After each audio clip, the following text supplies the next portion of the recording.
हरे कृष्णा। सभी भक्तों का आज के इस गीता के सत्र में हार्दिक स्वागत करते हैं। तो मैं आपको पावर पॉइंट पहले प्रेजेंट करता हूँ।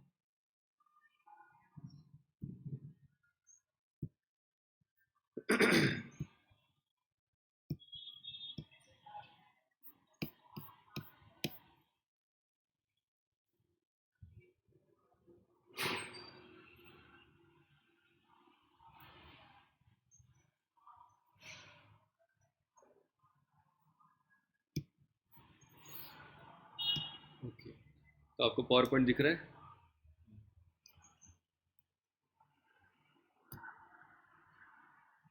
ओके,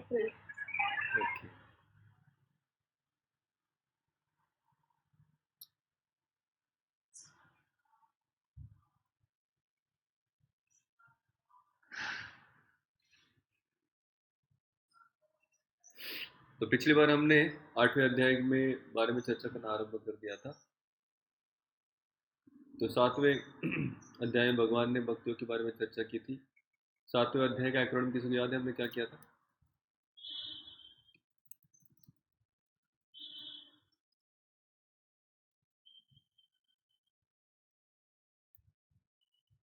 सातवें अध्याय का एक्रोनिम किसी को याद है? 7वें अध्याय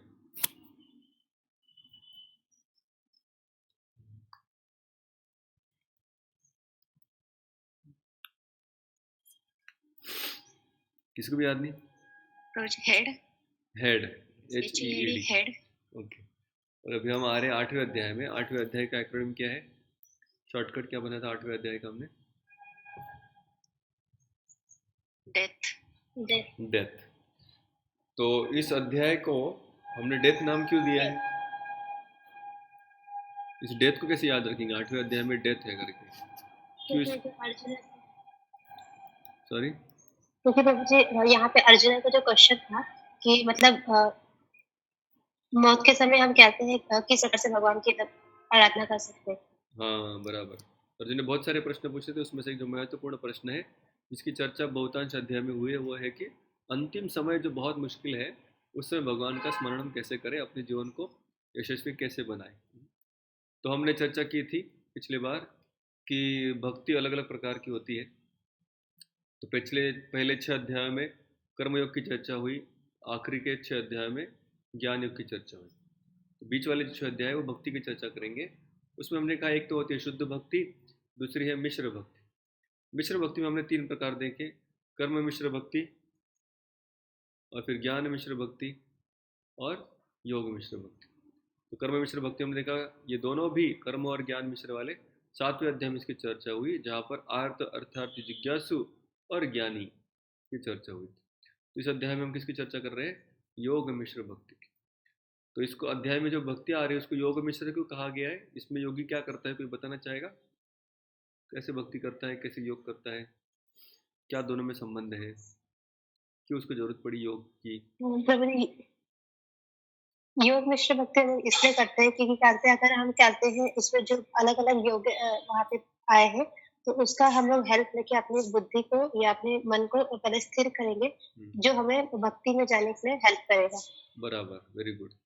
और फिर जो शुद्ध भक्ति आएगी वो फिर 9वें अध्याय से आगे उसकी चर्चा हम करेंगे।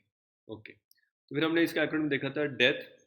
डी मतलब था डाउट्स, मतलब जहाँ पर अर्जुन ने बहुत सारे भगवान को प्रश्न पूछे हैं। किम तद ब्रह्म किम अध्यात्मम किम कर्म पुरुषोत्तम आदिदैवम च किम कोत्रम आदिदैवम किम उच्यते। तो पहले ही श्लोक में अर्जुन ने प्रश्न से शुरुआत की। ये सारे प्रश्न अर्जुन के मन में क्यों आए? किसको याद है कि अर्जुन के मन में सारे प्रश्न क्यों आए थे? क्यों अचानक अर्जुन इस अध्याय में प्रश्न पूछना आरंभ कर दिया ये सारे शब्दों के बारे में?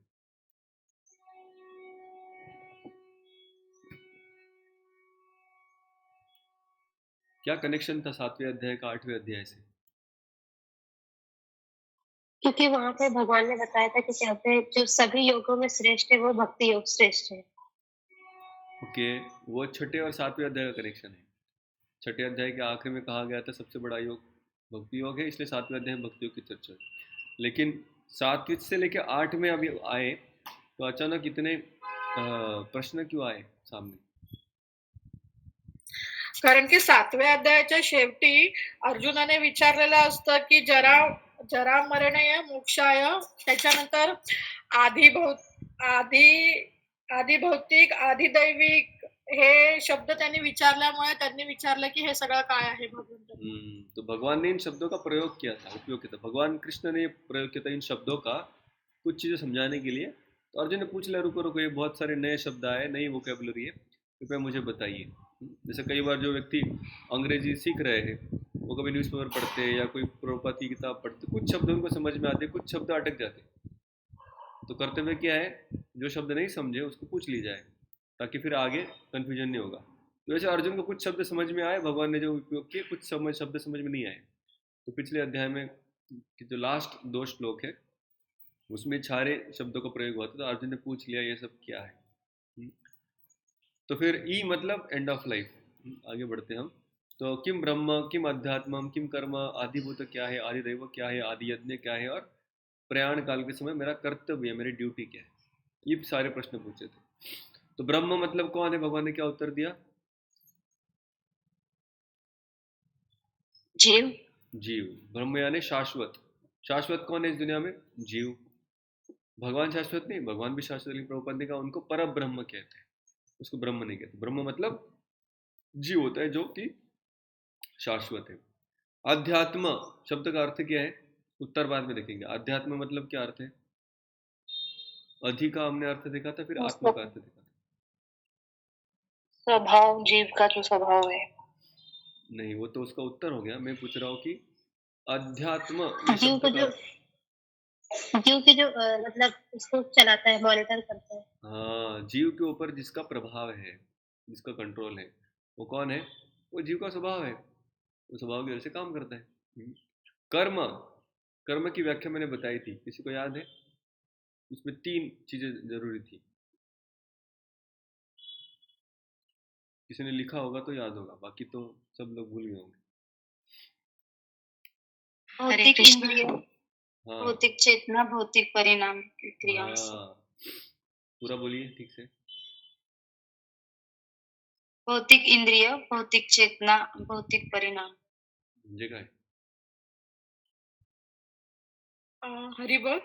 हम्म। भौतिक इंद्रियों से भौतिक चेतने से जो भौतिक परिणाम देने वाला कार्य है उसे कर्म कहते हैं। ये वाक्य पूर्ण झाला। तो भौतिक इंद्रियों के द्वारा, या भौतिक इंद्रियों से भौतिक चेतना से युक्त होकर भौतिक परिणाम को प्राप्त करने के लिए जो कार्य किए जाते हैं उसको क्या कहते हैं? कर्म कहते हैं। तो इसलिए कर्म बहुत सिंपल है कि जिसमें भौतिक इंद्रिया तो हम भगवान की सेवा में भी लगाते हैं, लेकिन उसमें चेतना भौतिक नहीं होती, उसमें चेतना आध्यात्मिक अगर है तो वो आध्यात्मिक कार्य बनेगा, नहीं तो वो भी भौतिक कार्य बन जाएगा। अगर मान लीजिए कोई मंदिर आ रहा है, भगवान को भोग चढ़ा रहा है, तो कौन सी इंद्रियों से काम कर रहा है? आध्यात्मिक इंद्रियों से काम कर रहा है या भौतिक इंद्रियों से काम कर रहा है? इंद्रिया तो भौतिक ही है अभी तक, लेकिन अभी शुद्ध हुई नहीं पूरी तरह, तो अभी तो भौतिक इंद्रिय है। ठीक है, जब वो भगवान को भोग लगा रहा है या भगवान को प्रार्थना कर रहा है कि भगवान मुझे ना मर्सिडीज गाड़ी चाहिए, तो आपके लिए मैं 10 नारियल लाया हूँ, ये ले लो आप, मुझे मर्सिडीज गाड़ी दे दो। तो क्या आप इतने शक्तिशाली दे सकते हैं? तो क्या कर रहा है वो? कौन सी चेतना से कार्य कर रहा है? आध्यात्मिक चेतना से कर रहा है या भौतिक चेतना से कर रहा है? भौतिक चेतना से मांग रहा है। भौतिक चेतना से कर रहा है। और परिणाम उसको कौन से चाहिए? भौतिक परिणाम भी भौतिक ही मांग रहा है प्रभु जी। परिणाम भौतिक मांग रहा है। तो क्या कर रहा है? भक्ति कर रहा है कि कर्म कर रहा है? कर्म कर रहा है, भक्ति नहीं कर रहा है, भक्ति नहीं कर रहा है। तो इसलिए कर्म के जाल में अटका रहेगा, अभी तक वो निकलेगा नहीं बाहर। तो ये बहुत इंपॉर्टेंट है कि कोई भी कार्य हम कर रहे हैं उसमें हमारी चेतना क्या है, हम उससे क्या परिणाम चाहते हैं। तो शुद्ध भक्ति मतलब उसमें हमें हमेशा सतर्क रहना चाहिए, मैं जो कर रहा हूँ क्यों कर रहा हूँ, कौन से परिणामों के लिए कर रहा हूँ।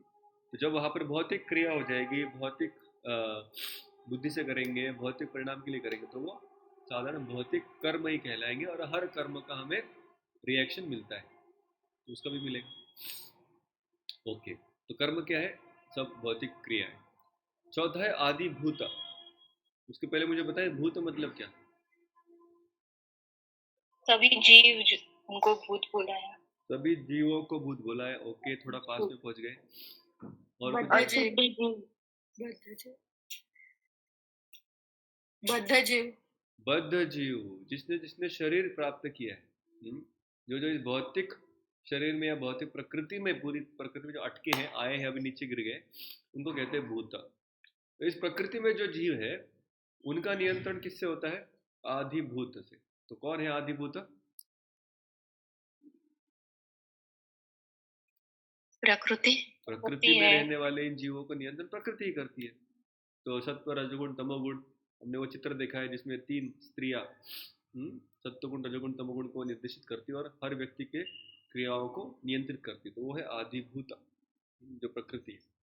ओके, भगवान इसको कहते हैं, ये है क्षरम, यानी हमेशा इसमें बदल होते रहते हैं। आदि दैवम, दैव मतलब देवता, आदि मतलब सभी देवताओं के नियंत्रक कौन है? विराट रूप। विराट रूप है। ओके, आदि यज्ञ, सभी यज्ञों के भोक्ता कौन है? परमात्मा। परमात्मा कहाँ रहते हैं वो हृदय में रहते हैं हर जीव के। जीव के हृदय में रहते हैं। Very good. और 7वां प्रश्न क्या था कि प्रयाण काल में मेरा कर्तव्य क्या है, जिससे कि आपको याद करो। उसका उत्तर अगले सेक्शन में आएगा। तो डेथ में पहला हुआ डी, डी फॉर डाउट्स, यानी सारे प्रश्न। और आखिरी प्रश्न का जो उत्तर है वो सेकंड इसमें आएगा, जो है ई। ई का क्या था लॉन्ग फॉर्म? ई मतलब एंड ऑफ लाइफ। ई मतलब एंड ऑफ लाइफ। अभी अर्जुन ने प्रश्न पूछा था कि मरते समय मेरा क्या करते हैं, क्योंकि मरते समय बहुत मुश्किल है कुछ करना, इसे कृपया बताइए कैसे हो सकता है। तो हमने देखा, भगवान ने कहा कि जो जो मेरा नाम लेगा मेरे पास आएगा। अंत काले च मामेव स्मरण मुक्त्वा कलेवरम, मेरा नाम लेगा, मुझे याद करेगा तो उसमें बचा लूंगा। तो फिर भगवान ने कहा कि बहुत लोग मुझे याद करते हैं, लेकिन कुछ लोग नहीं भी करते हैं।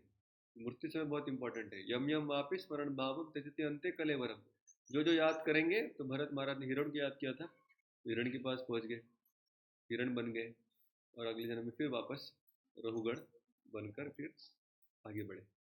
तो ये जीव का जो परिक्रमा है पूरे जगत में, उसके अंतिम काल के ऊपर निर्भर है। तो जो हम चेतना रखेंगे उसी तरह आगे बनेंगे। जैसा जो कीड़ा होता है, तो एक तितली उसको झाड़ के ऊपर पन्नों के बीच में उसको बंद कर देती है, उसके ऊपर ककुन बन जाता है। लेकिन एक कीड़ा हमेशा सोचते रहता है, अरे वो तितली आई थी मुझे बंद कर गई, वो तितली ने मुझे बंद किया, वो तितली ने मुझे बंद किया। सोचते सोचते सोचते सोचते वो बड़ा होता है, और जब उसका ककुन टूट जाता है तो क्या बन के बाहर आता है? वो तितली का बच्चा है, तितली बन के ही बाहर आता है। तो उसी तरह हम जिसका स्मरण करते हैं वो हम बन जाते हैं। मृत्यु के बाद क्या, अगर आप देखेंगे इस जीवन में भी, इस जीवन में अगर कोई व्यक्ति है जो जिसके दोस्त लोग हैं, उनकी सब गलत आदतें, दिन रात अगर वो उनके साथ ही रहेगा, उनके बारे में सोचता रहेगा, उनकी आदतों के बारे में सोचता रहेगा, तो एक दिन उसको भी वो सारी आदत लग जाएगी। तो जीते जी भी हम जो सोचते हैं वो बन जाते हैं। तो उसी तरह जब हम मरते समय भी जो सोचते हैं वो हम अगले जन्म में बन जाते हैं। तो डी हो गया, ई हो गया। अभी हम पहुंचते हैं अगले अक्षर, वो क्या है? ए। ए का हमने क्या बताया था?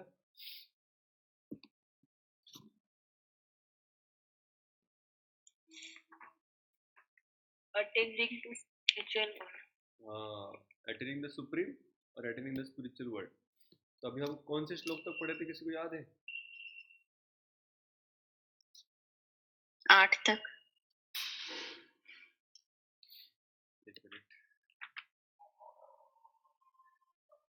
ओके,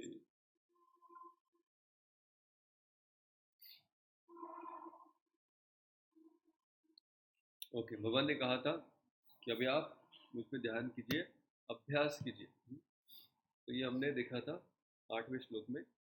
भगवान ने कहा था कि मृत्यु के समय अगर आपको याद करना है मुझे, तो क्या करना पड़ेगा? उसका प्रैक्टिस करना पड़ेगा। तो प्रैक्टिस की हमने 2 चर्चा की थी। भगवान ने कहा था कि अभ्यास योग युक्त न चेतसा न अन्यगामिना परमम पुरुषम दिव्यम याति पार्थ अनुचिंतयन।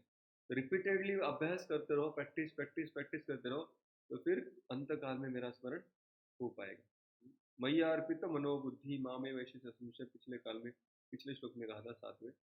हमने चर्चा की थी कि जप करना और जॉब करना, इसकी हमने चर्चा की थी कि दोनों में से कहाँ पे भगवान जल्दी आ जाते हैं। जप करने में याद आना ज़्यादा अच्छा है। तो पहले हम अपनी जो जप की प्रैक्टिस है, अभ्यास है, उसको अगर ध्यानपूर्वक करेंगे तो धीरे धीरे धीरे धीरे हमारे दिन भर भी भगवान अपने आप याद आएंगे। लेकिन अगर हमारी सुबह की प्रैक्टिस ही गड़बड़ है तो फिर दिन भर भगवान याद आना बड़ा मुश्किल है। तो वही प्रभुपाद तात्पर्य में लिखे 8वें श्लोक के आगे बढ़ते हैं, मेरे पीछे बोलने का प्रयास कीजिए। अभी भगवान यहाँ से आगे 9वें श्लोक से आगे बताएंगे कि कैसे भगवान को प्राप्त करने के या मृत्यु के पश्चात भगवत धाम को प्राप्त करने के दो मार्ग क्या है। तो जैसे हमने कहा कि इस अध्याय में भगवान कौन सा योग सिखाने वाले हैं या कौन सी भक्ति ज्ञान योग या कौन सी भक्ति मिश्र सिखाने वाले हैं? ज्ञान मिश्र भक्ति, योग मिश्रित भक्ति। हाँ, योग मिश्र भक्ति। अभी उसका वर्णन अभी यहाँ से आरंभ हो रहा है। तो भगवान योग मिश्र भक्ति के बारे में बताएंगे, लेकिन बीच में अचानक 14वें श्लोक में आएंगे तो शुद्ध भक्ति के बारे में भी बताएंगे। ये भी रास्ता है, लेकिन अगर वो किसी कोई नहीं करना चाहता, जिसके अंदर उतना श्रद्धा नहीं है हरिनाम के ऊपर, तो वो ये भी रास्ता ले सकता है। तो ये रास्ता कौन सा है, ये भगवान 9वें श्लोक से आगे बता रहे। बोलिए मेरे पीछे। कविम पुराणम अनुशासितारम अणोरणीयान् समनुस्मरेद्यः सर्वस्य धातारमचिन्त्य रूपम् आदित्यवर्णं तमसा परस्तात्। ओके, पढ़िए कोई भाषांतर।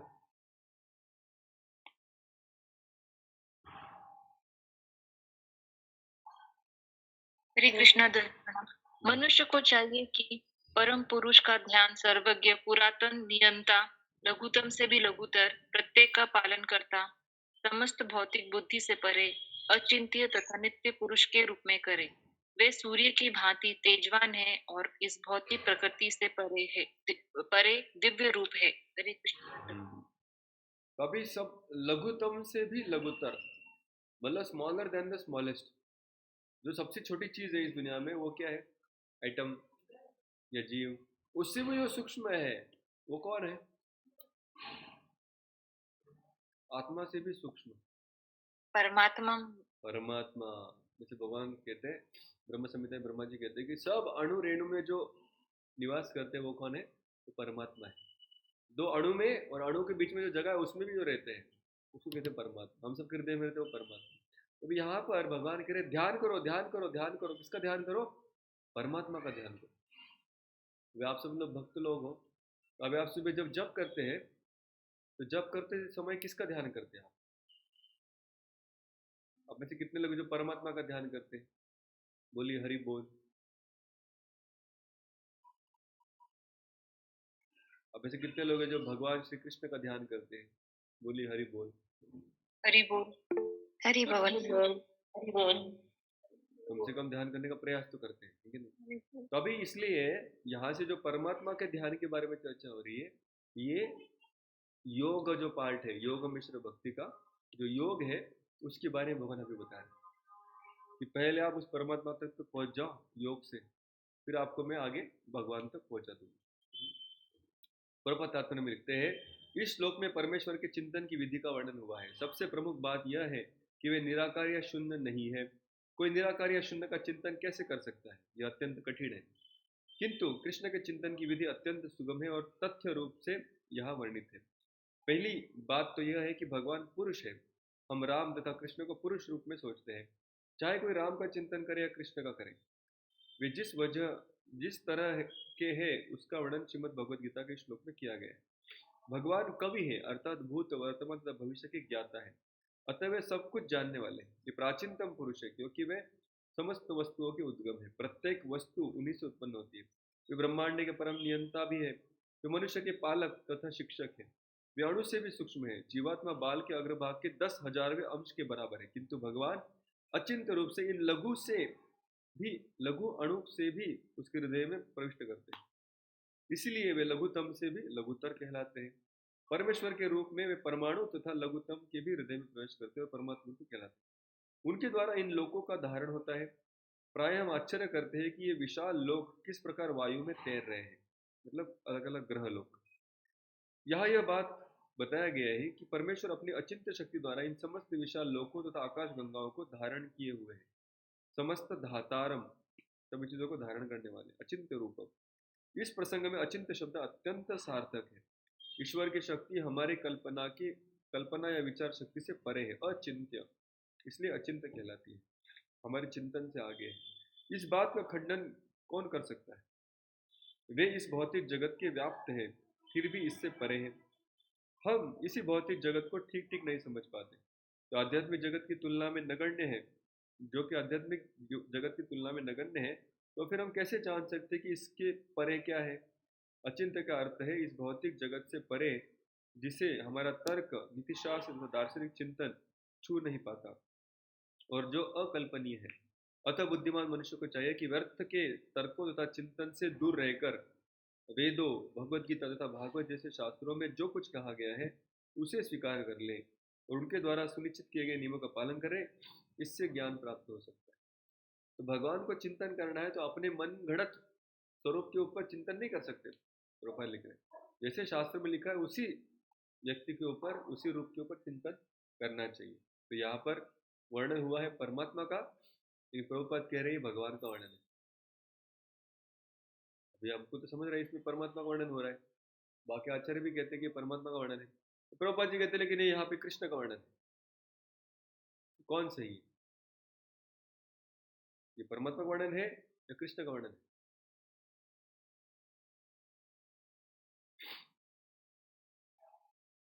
है? तो ये परमात्मा का ही वर्णन। लेकिन जो भगवान के भक्त होते हैं, जैसे प्रभुपाद जी है, उनको हर जगह पे भगवान ही दिखते, वो परमात्मा को देखते नहीं पाते और लोगों को देखना भी नहीं चाहते, दिखाना भी नहीं चाहते कि परमात्मा का वर्णन करें।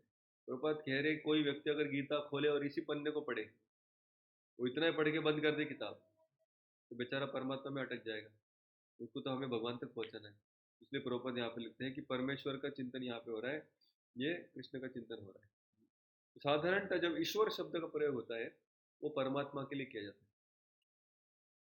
हम जानते हैं ब्रह्मन, परमात्मा और भगवान। तो भगवान तो अपने धाम में रहकर लीला करते हैं, परमात्मा क्या करते हैं? परमात्मा का दूसरा नाम किसी को पता है?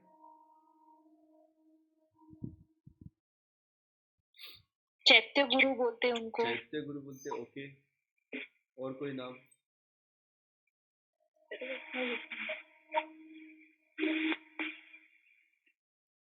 ते साक्षीदार राहतात आपले सगळे नोटिस। साक्षी है, कोई तो विष्णु है, कोई तो विष्णु है जो जिसको हम परमात्मा कहते हैं। क्षीरोदक्षाय विष्णु। कैसा रूप है उनका? चतुर्भुज। चतुर्भुज। खड़े हैं, बैठे हैं कि लेटे हुए हैं? खड़े हैं। खड़े हैं। कहाँ पे खड़े हैं? कमल पे। कमल के ऊपर खड़े हैं। वो कमल मतलब क्या है? हमारा हृदय। तो हमारे हृदय के कमल के ऊपर जो खड़े हैं वो कौन है? परमात्मा, जिनको हम क्षीरोदक्षाय विष्णु का नाम से बुलाते हैं। अभी ये भगवान के अंश है, भगवान श्री कृष्ण के, विष्णु के अंश है। तो ये सारा जो भौतिक जगत है, ये पूरे भौतिक जगत जिस ब्रह्मांड में हम रहते हैं, इसका पूरा जिम्मेदारी किसके ऊपर है? गर्भोदक्षाय विष्णु। क्षीरोदक्षाय विष्णु के ऊपर। अभी गर्भोदक्षाय विष्णु तो गर्भोदक सागर में लेटते हैं, वहां पे बहुत सारे ब्रह्मांड है, लेकिन सॉरी, हमारे ब्रह्मांड में गर्भोदक्षाय विष्णु है, लेकिन हर जीव के साथ क्षीरोदक्षाय विष्णु भी आए। तो साधारणतः जब परमेश्वर या ईश्वर शब्द कहा जाता है, तब ये गर्भोदक्षाय विष्णु या क्षीरोदक्षाय विष्णु या कारणोदक्षाय विष्णु, इनके लिए परमेश्वर शब्द का इस्तेमाल किया। कृष्ण के लिए कभी परमेश्वर शब्द का इस्तेमाल भागवत या गीता नहीं करते।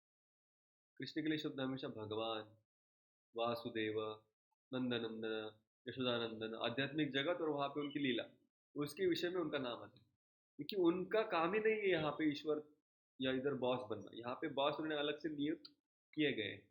तो साधारणतः जो योगी है, वो जो ध्यान लगाता है, उसको एकदम आध्यात्मिक जगत में कौन बैठा है वो समझता नहीं, इसलिए उसको कहा जाता है कम से कम तो हृदय में जो बैठे परमात्मा वहां तक तो पहुंच, आगे का फिर भक्ति से मिल जाएगा। तो योग साधना से व्यक्ति सिर्फ इस क्षीरोदक्षाय विष्णु तक ही पहुंच सकता है, जो इस सृष्टि के ईश्वर है। इसलिए योगी लोगों को कहा जाता है अष्टांग योगी, ध्यान योगी, या जो भी अपनी कुंडलिनी जागरूक करने का प्रयास करते हैं, तो अंत में ये सभी लोग इस क्षीरोदक्षाय विष्णु या परमात्मा को ही जानने का प्रयास कर रहे हैं। तो इस प्रकार ध्यान करो, भगवान कह रहे हैं। ध्यान करने से फिर क्या होगा, तो आगे 10वें श्लोक में कहते हैं, अभी इस योग में भक्ति का मिश्रण करो। मेरे पीछे बोलिए, प्रयाण काले मनसा चलेना भक्त्या युक्तो योग बलेन चैव भ्रोर्मध्ये प्राणमावेश्य सम्यक् सतं परम पुरुषमुपैति दिव्यम्। पढ़िए कोई भाषांतर। हरे कृष्ण प्रभुजी.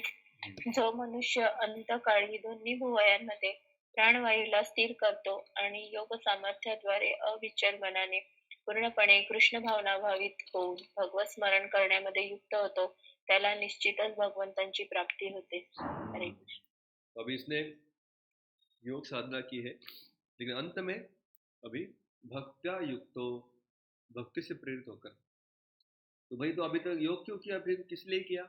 प्रयाण काले मनसा अचलेन। अचलेन मतलब क्या लिखा है?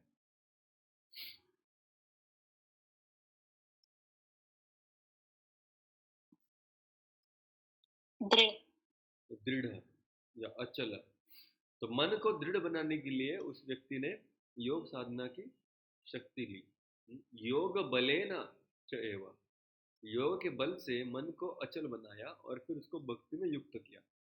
भ्रूर मध्य प्राणमावेश सम्यक सतम परम पुरुषम उपैति दिव्यम, तब वो दिव्य पुरुष को प्राप्त करेंगे, यानी भगवान को प्राप्त करेंगे। प्रभुपाद लिखते तात्पर्य में इस श्लोक में स्पष्ट किया गया है कि मृत्यु के समय मन को भगवान की भक्ति में स्थिर करना चाहिए, ना कि योग में। जो लोग योग अभ्यास करते हैं उनके लिए संस्थिति की गई है कि वो प्राणों को भौहों के बीच या भ्रुकुट के बीच में ले आए। यहाँ पर षट चक्र योग के अभ्यास का प्रस्ताव है, जिसमें 6 चक्रों पर ध्यान लगाया जाता है। परंतु निरंतर कृष्ण भावनामृत में लीन रहने के कारण शुद्ध भक्त भगवत कृपा से मृत्यु के समय योग अभ्यास के बिना भगवान का स्मरण कर सकता है। इसकी व्याख्या 14वें श्लोक में की गई। तो मैंने कहा था आपको कि यहाँ पर भगवान को प्राप्त करने की, आध्यात्मिक जगत को प्राप्त करने के लिए 2 रास्ते बताने जा रहे हैं। तो पहला रास्ता है योग का सहारा लेकर करने वाली भक्ति, और दूसरा प्रभुपाद यहाँ पर लिख रहे हैं तात्पर्य में, किंतु ये नहीं करके तो भी चलेगा। निरंतर कोई अगर कृष्ण भावनामृत की सेवा को या उसकी पद्धति को स्वीकार किया है तो मृत्यु के समय भगवान याद करेंगे, कोई प्रॉब्लम नहीं, जैसे विष्णु पिता माने किया। तो वो बाद में आएगा, वो ऑप्शन, सेकंड ऑप्शन, जिसमें शुद्ध भक्ति वर्णन होगा। लेकिन अभी यहाँ पर योग बल के साथ जो भगवान का स्मरण करने का प्रयास करें उसको।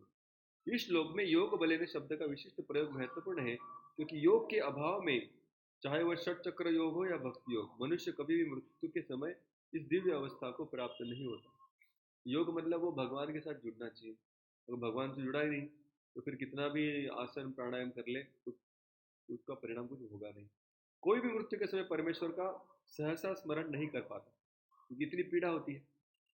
उसे किसी न किसी योग का सहारा लेना चाहिए पहले। जैसे यहाँ पर भगवान ने कहा है कि तू अष्टांग योग का सहारा ले ले। प्रभुपाद कह रहे क्यों अष्टांग योग का, विशेषता है भक्ति योग का अभ्यास करना चाहिए। तो प्रभुपाद नहीं चाहते कि हम इस योग मिश्र भक्ति को स्वीकार करें, ना ही कृष्ण चाहते, क्योंकि कृष्ण नहीं चाहते, इसलिए प्रभुपाद भी नहीं चाहते। कृष्ण अंत में गीता के कहने वाले सर्वधर्मान परित्यज्य माम एकम शरणम व्रज अहम ताम सर्व पापेभ्यो मोक्षयिष्यामि मा। और कोई पद्धति का स्वीकार करने की आवश्यकता नहीं, सिर्फ मेरी शरण लो, मतलब भक्ति करो और कुछ करने की आवश्यकता नहीं। तो वही प्रभुपाद भी चाहते, इससे तात्पर्य में लिख रहे विशेषता भक्तियों का अभ्यास करें। जीवन भर अगर अभ्यास नहीं करेंगे तो अंत में हम पास नहीं हो सकते। जैसे बच्चे जो एग्जाम के लिए तैयारी करते हैं, तो एग्जाम की तैयारी कब होती है? एग्जाम के दिन होती है या उससे पहले भी होती है? उससे पहले भी होती है। इसलिए प्रभुपाद कहते हैं life is a preparation and death is an examination. तो अपना पूरा जीवन इस मृत्यु की जो परीक्षा है उसकी तैयारी है। इसलिए कभी कभी लोग सोचते हैं कि भक्ति मतलब मैं हरिनाम ले रहा हूँ, हाँ मेरी गुरु से दीक्षा भी हो गई है, थोड़ा बहुत एग्जाम भी यहाँ वहाँ दे देता हूँ, तो भगवत धाम चला जाऊँगा, बराबर है। किंतु जो सबसे महत्वपूर्ण है भगवान का स्मरण, जो इस अध्याय में बार बार बार बार बताया जा रहा है, मृत्यु के समय या अंत काल में हमें भगवान का स्मरण होना चाहिए। प्रभुपाद करे भक्तों को ज़्यादा चिंता करने की आवश्यकता नहीं है कि मृत्यु के समय स्मरण होगा कि नहीं, लेकिन चिंता क्या करनी, उनको जीवन भर उसे इस भक्तियों का अभ्यास करना चाहिए। मृत्यु की चिंता नहीं करनी चाहिए। चिंता किसकी होनी चाहिए? अभी मैं जिंदा हूं ना, अभी मैं इसका अभ्यास, प्रैक्टिस, किसकी प्रैक्टिस? स्मरण की प्रैक्टिस। हम नाम जब करते हैं, हाँ, उस माला में कितने मनी है गिनने के लिए नहीं, या फिर 16 हो गई खत्म करना है उसके लिए नहीं। तो वो करते करते भगवान का स्मरण होना आवश्यक है, गुरु का स्मरण होना आवश्यक है कि ये मैं एक गुरु की प्रसन्नता के लिए, भगवान श्री कृष्ण श्रीमती राधा रानी की प्रसन्नता के लिए नाम जप करना, तो स्मरण आवश्यक है। तो हमारी जो साधना है, इस साधना में स्मरण बहुत महत्वपूर्ण है। तो ये हमारी विनती है कि अगर हम इस जीवन में जीते जी जो हमारी साधना कर रहे हैं, उसमें अगर भगवान का स्मरण करते रहे, वो अगर प्रैक्टिस हमारा ठीक चला, तो मृत्यु के बारे में कोई टेंशन लेने की आवश्यकता नहीं। लेकिन मृत्यु का भी टेंशन नहीं लेंगे और जपा का भी टेंशन नहीं लेंगे, तो फिर प्रॉब्लम है। तो फिर कहाँ जाएंगे कोई नहीं जानता, भगवान मिलेंगे नहीं मिलेंगे कोई नहीं जानता, अगला जन्म कौन सा मिलेगा बहुत कैलकुलेशन करने पड़ेंगे। तो उससे अच्छा है कि हम अपनी साधना जब कर रहे हैं, अभी देखिए जो लोग जप करते हैं, अगर ध्यानपूर्वक जप करेंगे या ध्यानपूर्वक जप नहीं करेंगे, कौन से जप में ज़्यादा समय लगता है? ध्यानपूर्वक करने में ज़्यादा समय लगता है या ध्यान भटक के करने में ज़्यादा समय लगता है? ध्यान भटकर ज़्यादा लगता है। तो कितने लोगों को लगता है कि प्रभु जी ध्यान भटके तो जप करने में ज़्यादा समय लगता है? बोलिए हरि बोल। हरि बोल। हरि बोल। हरि बोल। सब लोग ध्यान से सुन रहे हैं, मतलब हरि बोल, सब ध्यानपूर्वक एटलीस्ट श्रवण तो कर रहे हैं। तो जब हम ध्यान भटकता है हमारा, तो ज़्यादा समय चलाते हैं। अभी जब करते हुए हमारा हमेशा स्मरण क्या होता है कि कब खत्म होगा, क्योंकि अगले काम मन में, हाँ, लाइन में खड़े रहते, ट्रैफिक जाम करके, अरे निकल जल्दी, ये 16 माला कर दे फटाफट, अगले काम रेडी है। तो हमारे मन को बोलना चाहिए कि भाई अभी उस काम के बारे में मत सोच, ध्यानपूर्वक जब कर ले तो बाकी के काम अपने आप टाइम पे होंगे। हम क्या सोचते हैं, हम बाकी कामों के बारे में सोचते रहते हैं और जब के ऊपर ध्यान नहीं देते। समय तो ऐसे भी जाने वाला है, उल्टा ज्यादा जाने वाला, अगर ध्यान नहीं देंगे। अभी जो व्यक्ति भी माला कर रहा है, 4 माला, 8 माला, 10 माला, 16 माला, अगर आप 16 माला का समय ऐसे भी देने ही वाले हैं, तो क्यों ना उस समय में ध्यानपूर्वक रहे, ध्यानपूर्वक जप करें, क्योंकि उतना समय तो आपके जीवन से वैसे भी जाने वाला है, कटने वाला है।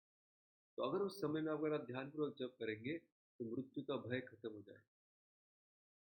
लेकिन उस समय में अगर ध्यानपूर्वक जप नहीं करेंगे तो हमेशा मन में भय छाया रहेगा कि मेरा क्या होगा, मेरा क्या होगा, मेरा क्या होगा। तो अभी मैं भक्तों को मिलता हूँ जो 15, 20, 25 साल से भक्ति में है, लेकिन ध्यानपूर्वक जप नहीं कर पाते, या ध्यानपूर्वक श्रवण नहीं कर पाते, तो उनके मन में हमेशा ये चंचलता रहती है, मुझे मेरा क्या होगा, मैं जाऊंगा कि भगवत धाम, तो नहीं जाऊंगा, भक्ति कर रहा हूँ नहीं कर रहा हूँ, मेरा क्या चल रहा है, उसको सेटिस्फेक्शन ही नहीं मिलता। क्यों नहीं मिलता? क्योंकि जब हम कोई भी चीज़ें ध्यानपूर्वक करते हैं उसमें से सेटिस्फेक्शन मिलता है। एकदम सिंपल मेटेरियल प्रिंसिपल है, लेकिन भक्ति में बहुत ज़्यादा प्रखरता से सामने आता है। अगर हम ध्यानपूर्वक जब करेंगे, प्रभुपाद कह रहे हैं, तो मृत्यु के टाइम पे कोई ज़्यादा टेंशन लेने की आवश्यकता नहीं, अपने आप चले जाएंगे भगवत। क्योंकि मृत्यु के समय मनुष्य का मन अत्यधिक विचलित रहता है, अतः अपने जीवन में मनुष्य को योग के माध्यम से अध्यात्म का अभ्यास करना चाहिए। अकेले में प्रभुपाद, तो आखिरी समय पर मन तो बहुत ज्यादा विचलित होने वाला है। आज आपका मन जब करते समय जो विचलित होता है वो कुछ भी नहीं है, उसके सामने हार जाएंगे, उसके सामने घुटने टेक देंगे, मन को भटकने देंगे, तो फिर आप मृत्यु के बारे में सोच ही नहीं सकते। उस समय तो मन बहुत ज्यादा विचलित होने वाला है, क्योंकि उससे सब कुछ छीन लिया जाएगा। तो इसलिए अभी हमें, जब सब कुछ ठीक चल रहा है थोड़ा बहुत, तो उस स्थिति में भी हमें जप करते समय भगवान के ऊपर ध्यान करना चाहिए, उनका स्मरण करना चाहिए, उनके प्रसन्नता के लिए नाम जप करना चाहिए। हरे कृष्णा कृष्णा कृष्णा हरे हरे, हरे राम राम राम हरे हरे। तो ये अभ्यास की आवश्यकता है, फिर वो अष्टांग योग की हो या भक्ती योग का हो, अभ्यास आवश्यक आहे. जे लहान मुलं जे असतात घरात, त्यांच्या मागे आई वडील लागलेले असतात, अभ्यास कर अभ्यास कर अभ्यास कर अभ्यास कर अभ्यास कर. तो वैसे गुरु हमारे पीछे लगे रहते हैं कि अरे एग्जाम आ रहा है जल्दी, कब एग्जाम आएगा वो भी नहीं पता, अभ्यास कर अभ्यास कर अभ्यास कर. अभ्यास मतलब क्या? प्रैक्टिस. कब प्रैक्टिस करेगा? तो प्रैक्टिस करेंगे तो फिर आखिरी में विस्मरण होगा. Okay? इसलिए भक्ति की क्रियाओं को हमें सिर्फ मैकेनिकली, यांत्रिकी तरीके से नहीं करना है, इसमें अपना मन स्मरण भी होना चाहिए. तब इस चीज के बारे में और भगवान आगे बताएंगे कि ये जो योगी है जिसने जीवन भर योग का पालन किया, अंत में भगवान को भी याद किया, उसको क्या प्राप्त होगा, कहाँ जाएगा वो? तो लिख रहे हैं आप. ये प्रश्न आप में से किसी ने पूछा था पहले ही क्लास में, तो उसका उत्तर यहाँ पर आया. यदक्षरं वेद विदो वदन्ति विशन्ति यद्यत्तयो वीतरागाः यदिच्छन्तो ब्रह्मचर्यं चरन्ति तत्ते पदम संग्रहेण प्रवक्षे. पढ़िए कोई भाषांतर.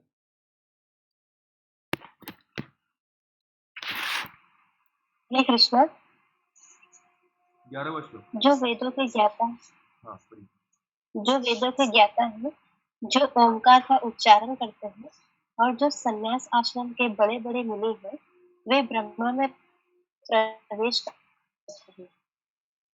ऐसी सिद्धि की इच्छा करने वाले ब्रह्मचर्य व्रत का अभ्यास करते हैं. अब मैं तुम्हें यह विधि बताऊंगा जिससे कोई भी व्यक्ति मुक्ति लाभ कर सकता है. अभी मैं आपको कुछ बताने जा रहा हूँ जिससे कि आपको ये सारे जो ध्येय है वो प्राप्त हो. कौन से ध्येय? यद अक्षरम वेद विदो वदंती. हाँ, जो वेद है उसको अक्षरम, ये निराकार ब्रह्म जानते हैं.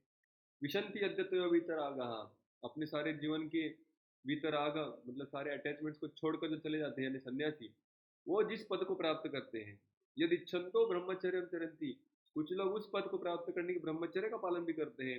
ऐसे पद के बारे में अभी मैं तुम्हें बताने जा रहा हूँ. तो मतलब कौन सा पद? मुक्ति या ब्रह्म का पद. तो भगवान हमें बताएंगे कि इसको कैसे प्राप्त करते हैं, इसको क्या कहते हैं. तो ये जो अभ्यास है योगी का, उस अभ्यास के बारे में भगवान आगे बताएंगे. तात्पर्य में श्रील प्रभुपाद लिखते हैं, श्री कृष्ण अर्जुन के लिए षट चक्र योग की विधि का अनुमोदन कर चुके हैं, जिसमें प्राण को भवों के मध्य स्थिर करना होता है. यह मानकर ये हो सकता है कि अर्जुन को षट चक्र योग का अभ्यास न आता हो, कृष्ण अगले श्लोकों में इसकी विधि बताते हैं. तो कई बार हम पुस्तक वितरण के लिए जाते हैं तो लोग पूछते हैं, अरे वो जो कुंडली शक्ति वाला पुस्तक है क्या आपके पास? तो आपको उसको ये अध्याय निकाल के दे सकते हैं. भगवान कहते हैं कि ब्रह्म यद्यपि अद्वितीय है किंतु उसके अनेक स्वरूप होते हैं. विशिष्ट या निर्विशेषवादियों के लिए अक्षर या ओंकार ब्रह्म है. कृष्ण यहाँ पर निर्विशेष ब्रह्म के विषय में बता रहे हैं जिसमें सन्यासी प्रवेश करते हैं.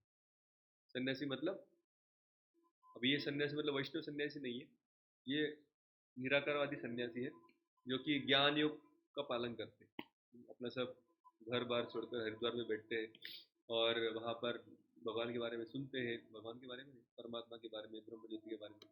तो ऐसे जो सन्यासी है जिनके जीवन में वैराग्य बहुत ज़्यादा है, भक्ति कम है, वो सन्यासी के बारे में यहाँ पर चर्चा होगी. तो वो सब लोग ब्रह्म में जाते हैं. ओमकार भी भगवान का निराकार का ही नाम है, ओम. तो उसमें सब लोग जाते हैं. तो उसकी विधि अभी भगवान आगे बताएंगे. तो कहने का मतलब ये जो योग मिश्र भक्त है, भले ही थोड़ी बहुत भक्ति यहाँ वहाँ कर रहा है, लेकिन इसका गंतव्य कहाँ है? ब्रह्म ज्योति में. वहां से आगे नहीं पहुंच पा रहे. क्योंकि जो परमात्मा के उपासक है, जैसे हम कहते हैं कि यान्ति देवव्रता देवान, पितृ यान्ति पितृव्रता, भूतानि यान्ति भूतेजा, यान्ति मध्या जनोपि. इसका क्या अर्थ है कि देवताओं की उपासना करने वाले कहाँ जाते हैं? इसको याद है? देवलोक में जाते हैं. यान्ति देवव्रता.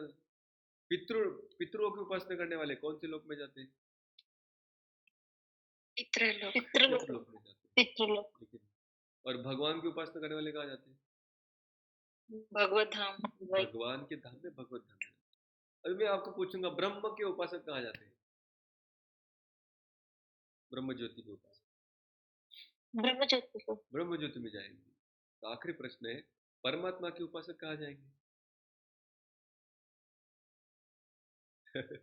वो भी ब्रह्म ज्योति तक ही कुछ होंगे ना, क्योंकि उनको भी भगवान का साक्षात्कार नहीं हुआ है ना। हाँ, तो देवताओं के उपासक देवलोक में जाते हैं, तो परमात्मा के उपासक कहाँ जाने चाहिए?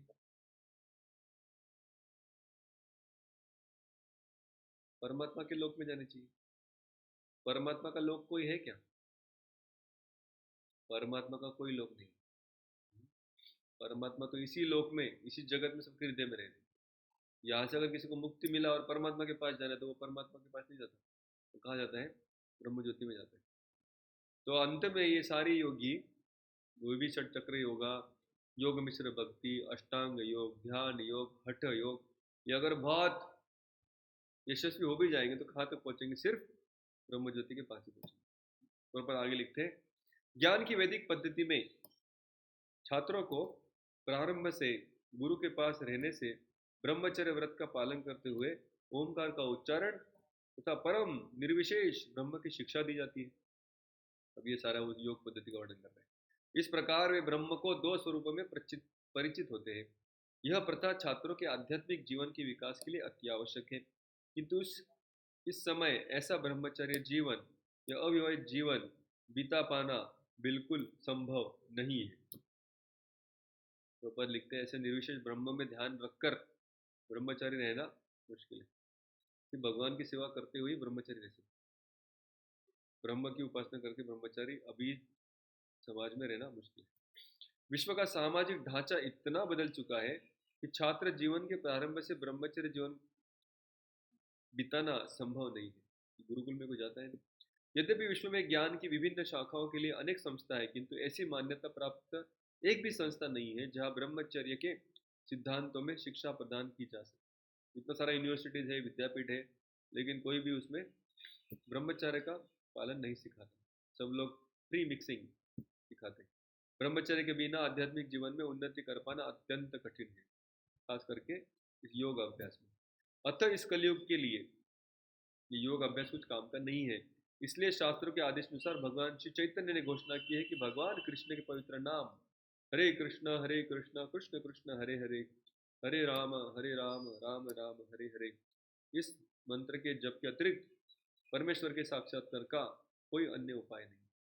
देखिए, मतलब श्लोक था योग मिश्र भक्ति का, प्रभुपाद ने वर्णन तो किया सब कुछ, अंत किसमें कर दिया?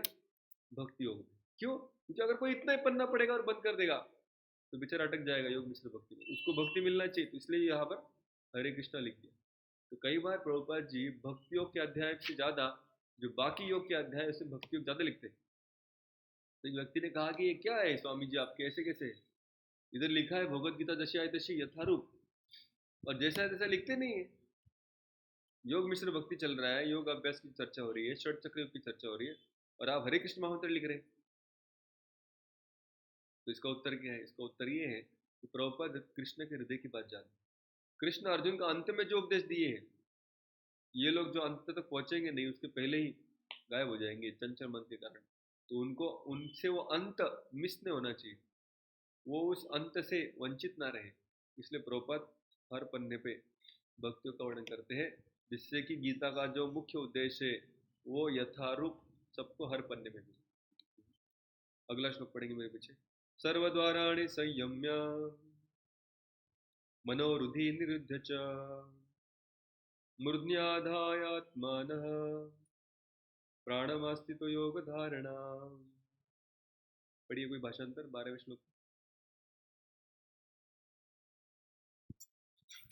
सर्व इंद्रियांच्या क्रियापासून निवृत्त होणे म्हणजेच योगावस्था किंवा योग धारणा होय. इंद्रियांची सर्व द्वारे संयमित करून मनाला हृदयामध्ये आणि मस्तकात प्राणवायूला स्थित करून मनुष्य स्वतःला योगामध्ये स्थित करतो. तो ये योग साधना है। तो इतने प्रकार से अलग अलग चीजों को अलग जगह पे स्थित करना है, मस्तक में स्थित करना है, तो बड़ा मुश्किल है। कलयुग के विद्यार्थी के लिए ये योग साधना बहुत मुश्किल है। फिर भगवान बता रहे हैं, अर्जुन को ऑप्शन दे रहे हैं। प्रभुपाद उस योग साधने के बारे में आगे लिखते हैं, प्रत्याहार क्या होता है, धारणा क्या होती है, ध्यान का। आगे पढ़ेंगे। आमित्याक्षरम ब्रह्म व्याहरण मामनुस्मरण य प्रयाति तजन्देहम स याति परमां गतिम। पढ़िए बसंत 13वें श्लोक।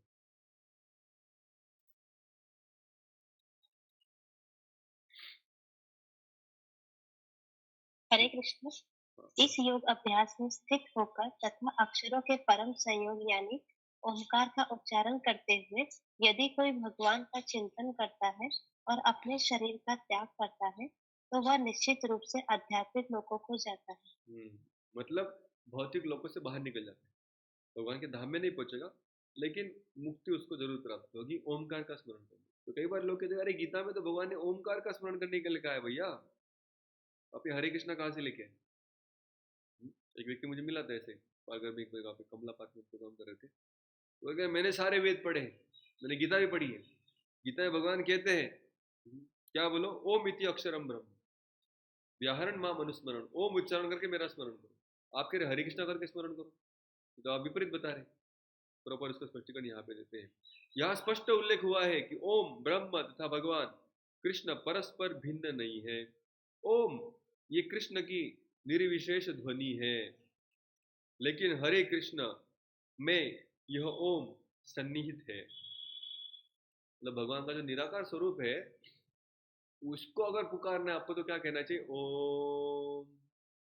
लेकिन भगवान के अगर साकार स्वरूप यानी जो निराकार के भी जो स्रोत है उनको पुकारने क्या कहेंगे, हरे कृष्णा। तो हरे कृष्ण में ओम भी आ गया। तो ओम सिर्फ भगवान के एक विश्लेषण या एक विशेष तत्व को, जिसको निर्विशेष कहते हैं, उस पहलू को ही हम सिर्फ पुकार रहे ओम शब्द के द्वारा। लेकिन जब हम कृष्ण का नाम लेते हैं तो कृष्ण और कृष्ण से निकलने वाली ब्रह्म ज्योति, परमात्मा, उनके सारे अंश, तीनों प्रकार के विष्णु, सभी एक नाम में आ गए। इसलिए प्रभुपाद कह रही है ओम हरे कृष्ण के अंदर सन्निहित है, अलग से हमें ओम उच्चारण करने की आवश्यकता नहीं है। इस युग के लिए हरे कृष्ण मंत्र जब की स्पष्ट संस्कृति है। अतः यदि कोई हरे कृष्ण कृष्ण कृष्ण हरे हरे, हरे राम राम राम हरे हरे इस मंत्र का जप करते हुए शरीर त्यागता है तो वह अपने अभ्यास के गुण अनुसार आध्यात्मिक लोकों में से किसी एक लोक को जाता है। तो प्रॉपर यहाँ पर एक बहुत इंपॉर्टेंट शब्द बीच में घुसा है, कौन सा, अपने अभ्यास के गुण अनुसार। मतलब उसने जीवन भर जो प्रैक्टिस किया है उस प्रैक्टिस की गुणवत्ता क्या थी, क्वालिटी ऑफ हिज प्रॅक्टिस। अरे मी 16 महिन्यात जप केलाय पण आयुष्यभर, पण त्याची गुणवत्ता कशी होती, ट्रेनमध्ये जाता येता खिडकीतनं बाहेर बघता बघता जप केला कि व्हाट्सएपचे मैसेज चेक करता करता जप किया, या फिर टीवी देखते देखते जप किया, यूट्यूब का वेब सीरीज देखते देखते जप किया। आपके साधना की गुणवत्ता क्या है उसके अनुसार आपका गंतव्य निश्चित किया जाएगा। इसका मतलब हमें समझना चाहिए कि भगवान कुछ भी हमें फ्री में देने वाले नहीं है। कई बार हमें लगता है कि प्रभु जी लेकिन हम तो चैतन्य महाप्रभु के आंदोलन में ना, नित्यानंद कितने दयालु है, चैतन्य महाप्रभु कितने दयालु है, हम तो कम से कम केवल आनंद कंदा, कम से कम तकलीफ से हम जाने वाले भगवता। तो चैतन्य महाप्रभु जब आते हैं और हमको ये हरे कृष्ण आंदोलन में प्रवेश देते हैं तो भक्ति में प्रवेश करना ही बहुत दुर्गम है, बहुत कठिन है, बहुत दुर्लभ है, विरला है। लेकिन चैतन्य और नित्यानंद की कृपा से हम सभी को इस बहुत बड़ी संस्था, जैसे कोई व्यक्ति IIT में एडमिशन लेना है, बहुत तैयारी करनी पड़ती है बच्चों को, बहुत तैयारी करने के बाद उसमें से कुछ ही बच्चे होते हैं जिनको एडमिशन मिलती है। मान लीजिए चैतन्य महाप्रभु ऐसे शिक्षक है या ऐसे एग्जामिनर है जिन्होंने कहा कि कोई भी एडमिशन ले सकता है, कोई भी व्यक्ति आ सकता है और भक्ति योग में भाग ले सकता है, इतना उसको आसान कर दिया, इतना उसमें छूट दे दी। लेकिन IIT में एडमिशन तो मिल गया, लेकिन पास होने के लिए क्या करना पड़ेगा, भले कोई कृपा की वजह से आया है या मेहनत करके आया है। एडमिशन लेने के बाद पढ़ाई तो सबको करनी पड़ेगी और पास वही होंगे जिन्होंने एडमिशन के बाद पढ़ाई की, ये तो बाकी के उधर ही बैठे रहेंगे IIT में, फिक्स डिपॉजिट, निकलेंगे नहीं बाहर। तो वैसे ही भक्ति जो है बहुत गुह्य चीज है, गुह्यतम चीज है शास्त्रों की। लेकिन ये चैतन्य महाप्रभु ने हमें एकदम रास्ते रास्ते में पहुंचा दिया भक्ति। तो इसलिए हमें भक्ति प्राप्त हो गई, यानी एडमिशन मिल गया है। लेकिन अगर अंत काल में अगर हम भगवान के धाम को, भगवान की नित्य सेवा को प्राप्त करना चाहते हैं, तो हमें हमारी साधना को, हमारी जो प्रैक्टिस है उसको बलवान, उसको गुणवान बनाना पड़ेगा। उसकी जो क्वालिटी है साधना की, ध्यानपूर्वक स्मरण, उसमें डालना आवश्यक है। अगर वो तकलीफ हम लेने के लिए तैयार नहीं है तो भगवान हमारे गंतव्य की जिम्मेदारी नहीं लेते। कि आप लोग मृत्यु को कहाँ जाएंगे, प्रोपन लिख दें आप, आपके अभ्यास के गुण के अनुसार आपको अलग अलग आध्यात्मिक लोगों की प्राप्ति होगी। अगर आप खास करके गोलोक वृंदावन ही जाना चाहते हैं तो फिर आपको बहुत कठिन परीक्षा है। आपको एडमिशन तो मिला है, प्रोसेस भी मिली है, सारी किताबें मिली है, अभी आपको पढ़ाई करनी है, आपको साधना अच्छे से करनी है, फिर आगे पहुंचेंगे। उसके लिए सारे आचार्य, सारे संतगण, सारे गुरुजन हमें तैयारी, हमें मदद करने के लिए तैयार है, लेकिन चलाना विमान अपने आप को है। इसलिए शास्त्र हमें सारी प्रेरणा देंगे, उदाहरण के अनुसार हमें ज्ञान देंगे। प्रभुपाद ने हमें फैसिलिटी भी क्रिएट करके दी इस्कॉन का। ये तीन चीजें हमारे लिए की जाएगी। दूसरा व्यक्ति हमारे लिए क्या कर सकता है, ज्ञान देगा, प्रेरणा देगा और फैसिलिटी देगा, ये बताएगा कि सही क्या है, ज्ञान दिया। प्रेरणा देगा, उदाहरण से अपने खुद के शास्त्रों के उदाहरण बताकर प्रेरणा मिलेगी, अरे बाप रे कितना आसान है, इसने भी कर दिया, उसने भी कर दिया, ये भी कर पाए, वो भी कर, प्रेरणा मिलती, मैं भी कर लेता हूँ। और तीसरा है वो फैसिलिटी कर सकता है कि देखो आपको जब के लिए एक अच्छा टेम्पल हॉल बना सकते हैं, डिटी वर्शिप करने के लिए विग्रहों की स्थापना हो सकती है, प्रसाद ग्रहण करने की व्यवस्था के लिए कोई रेस्टोरेंट बना सकते हैं, घूमने के लिए वृंदावन का धाम बना सकते हैं, यात्रा का आयोजन कर सकते हैं, जपा सेमिनार कर सकते हैं, डीटी वर्कशॉप कर सकते हैं, सब कुछ कर सकते हैं। ये क्या है, सुविधा। ज्ञान देना, प्रेरणा देना, सुविधा देना, ये काम हमारे लिए बाकी के लोग कर सकते हैं। लेकिन अंत में गुणवत्ता वाली साधना करना, ये काम किसको करना है, बोलिए। हमें खुद हमको। तो फिर हम आखिर में ये नहीं कह सकते कि नहीं नहीं ये तो बाकी लोगों ने मदद ही नहीं किया मुझे। मदद बाकी के लोग यहाँ तक नहीं कर सकते, उससे ज्यादा कोई भी मदद नहीं कर सकता। कोई आपसे कितना भी प्रेम करता हो, कितना भी उसने आपका जिम्मेदारी लिया हो, तो आपको यहाँ तक ही मदद कर सकता है। आखिरी में हमें अपनी साधना को ठीक से करना। हाँ, कुछ लोग होते हैं जो भगवान की कृपा की वजह से भगवत धाम चले आते हैं, उसको कहते हैं कृपा सिद्ध। तो बहुत विरले होते हैं, और भगवान जब खुद आते हैं धरातल पर तब ज्यादातर कृपा सिद्ध लोग बन पाते हैं। लेकिन यहाँ पर जब भगवान नहीं है तो रूप गोस्वामी हमें बताते हैं कि आपको साधना ठीक से करनी पड़ेगी, तब जाके कृपा मिलेगी। अंत में कृपा तो लगनी ही है, लेकिन इस साधना से फिर हम भगवान की कृपा को आकर्षित करेंगे, तो फिर कृपा से हमारा उद्धार होगा। जैसे एक बरसाना के गोस्वामी थे, तो बरसाना में सोते थे, जंगल था तभी सब कुछ, लेकिन हाथ में छोटी सी लाठी लेकर सोते थे। तो एक यात्री ने उनको पूछा कि भाई छोटी सी लाठी लेकर क्यों सोते हैं आप? उसने कहा जंगल में शेर घूमते रहता रात, इसलिए मैं लाठी लेके सो रहा हूँ। उसने कहा ये छोटे से लाठी से शेर का क्या होगा? बोले शेर का कुछ नहीं होगा, लेकिन कम से कम लाठी लेके सोया हो तो राधा रानी को बता रहा हूँ कि मैं मेरा प्रयास किया हूँ। बचाने वाले कौन है? आप ही। तो हमें अपना प्रयास करना है, अभ्यास से, गुणवत्ता वाली साधना से। बचाने वाले भगवान ही है, कृपा देंगे तो हम भगवत की सेवा प्राप्त करेंगे, भगवत धाम प्राप्त करेंगे, कृष्ण प्रेम प्राप्त करेंगे। लेकिन हमें अपना सिंसेरिटी, हमारी गंभीरता वो दर्शाने होगी अभ्यास। तो ये जो अध्याय है, भले ही योग मिश्र भक्ति का अध्याय है, लेकिन इसमें भगवान प्रैक्टिस के ऊपर जोर दे रहे हैं। कुछ तो प्रैक्टिस करो यार, एक तो भक्ति करो, एक तो योग की करो, कुछ तो करो। बिना किए होगा नहीं, लास्ट मोमेंट इतना आसान नहीं है, इतना आसानी से भगवत धाम नहीं मिलेगा, इतना आसानी से भगवान याद नहीं आएंगे। तो अर्जुन देखादारी है, लेकिन आपने जो प्रैक्टिस बताया यहाँ पर, भ्रुकुटी के बीच में स्थान, मन को केंद्रित करो, फिर प्राणवायु को हृदय में स्थापित करो, ये बड़ा मुश्किल है, तो समझ में ही नहीं आ रहा है करेंगे कैसे। भगवान कहते हैं पहला ऑप्शन था, दूसरा ऑप्शन भी दे रहा हूँ। दूसरा ऑप्शन अगले श्लोक में देते, श्लोक क्रमांक 14। तो शुद्ध भक्ति का ऑप्शन अभी भगवान दे रहे हैं। अनन्य चेता सततम यो मां स्मरति नित्यशः तस्याहं सुलभः पार्थ नित्ययुक्तस्य योगिनः। पढ़िए भाषांतर। हे अर्जुन, जो अनन्य भाव से निरंतर मेरा स्मरण करता है, उसके लिए मैं सुलभ हूँ, क्योंकि वह मेरी भक्ति में प्रवृत्त रहता है। तो अनन्य चेता, अनन्य मतलब और कुछ नहीं करना, ना योग ना कर्म ना ज्ञान, सिर्फ भक्ति। पर कैसी? सततम, हमेशा क्या करना है? यो माम स्मरति नित्यश। देखो 2 बार शब्द आएगा। सततम मतलब क्या? नित्य। नित्यश मतलब क्या? नित्य। 2 बार भगवान ने रिपीट किया। बोले क्यों? कि हमेशा आपका स्मरण वही होना चाहिए। आप जो भी कर रहे हैं कृष्ण की प्रसन्नता के लिए करें। आप जो भी कर रहे हैं कृष्ण का स्मरण हो रहा है, तो ये बहुत इंपॉर्टेंट है। ये अंदर की बात है। भक्ति में 2 चीजें, एक बाह्य कार्य, एक अंदर।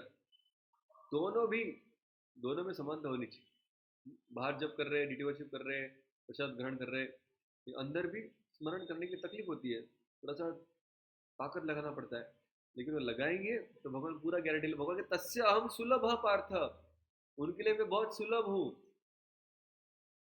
योगियों के लिए दुर्लभ है, कैसे आगे बताएंगे, लेकिन भक्त के लिए सुलभ हूँ। नित्य युक्त से योगी, वापस आ गया नित्य। 3 बार शब्द है इस श्लोक में, देखिए मैं पहली बार देखा। नित्य युक्त से योगी, इस प्रकार जो हमेशा युक्त है, युक्त मतलब लगा है, स्मरण में लगा है, जो ऐसा योगी, उसको मुझे प्राप्त करना एकदम आसान है। कोई पढ़ेंगे तात्पर्य?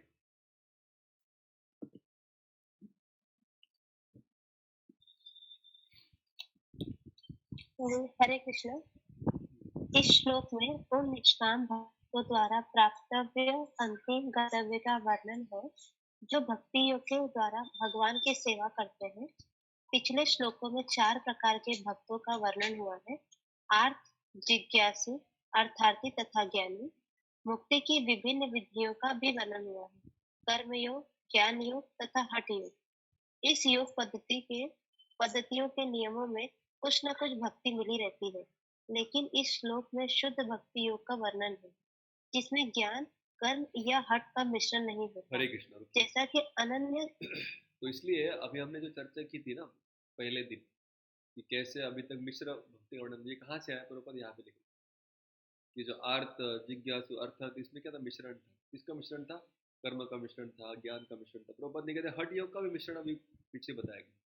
तो पिछले श्लोकों में, मतलब 7वें अध्याय में, 8वें अध्याय के पहले कुछ श्लोकों में, इन सब श्लोकों में मिश्र भक्ति का वर्णन हुआ था।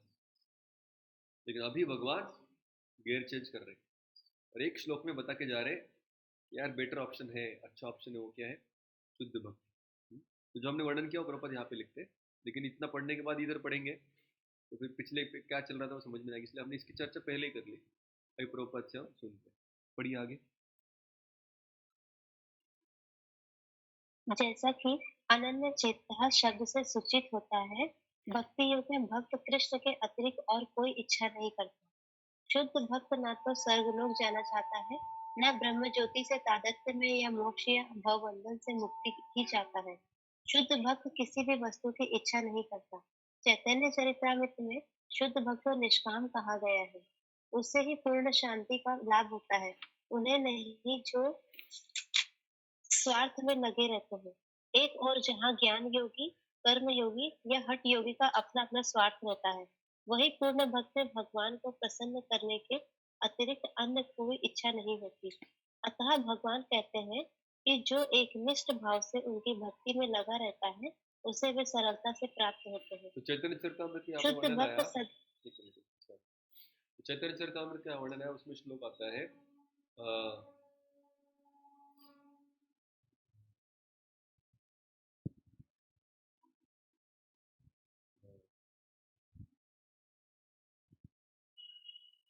कृष्ण भक्त निष्काम अतएव शांति।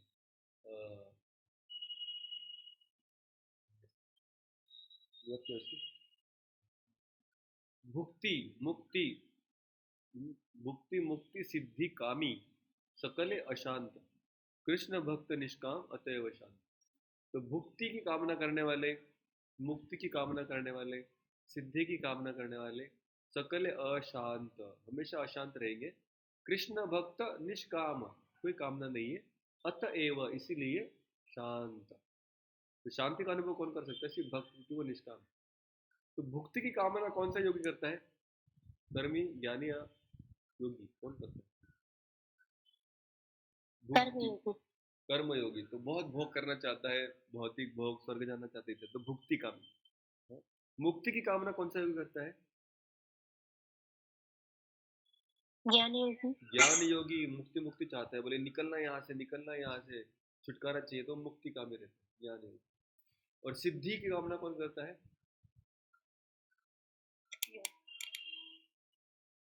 ध्यान योगी या अष्टांग योगी या हठ योगी इसको कहते हैं। तो ये कामना के साथ जो किया जाता है ना, वो सारा अशांत बनाता है, क्योंकि भौतिक स्तर पर है। लेकिन कृष्ण भक्त को क्या चाहिए? मुक्ति चाहिए? नहीं चाहिए। मुक्ति चाहिए? नहीं चाहिए। और सिद्धि चाहिए? नहीं चाहिए। अगर सच में नहीं चाहिए तो वो शांत रहेगा। लेकिन अगर ऊपर से वो कम्बल तो पहना है भक्ति का, लेकिन अंदर बहुत सारी कामना है, तो वो अशांत रहेगा।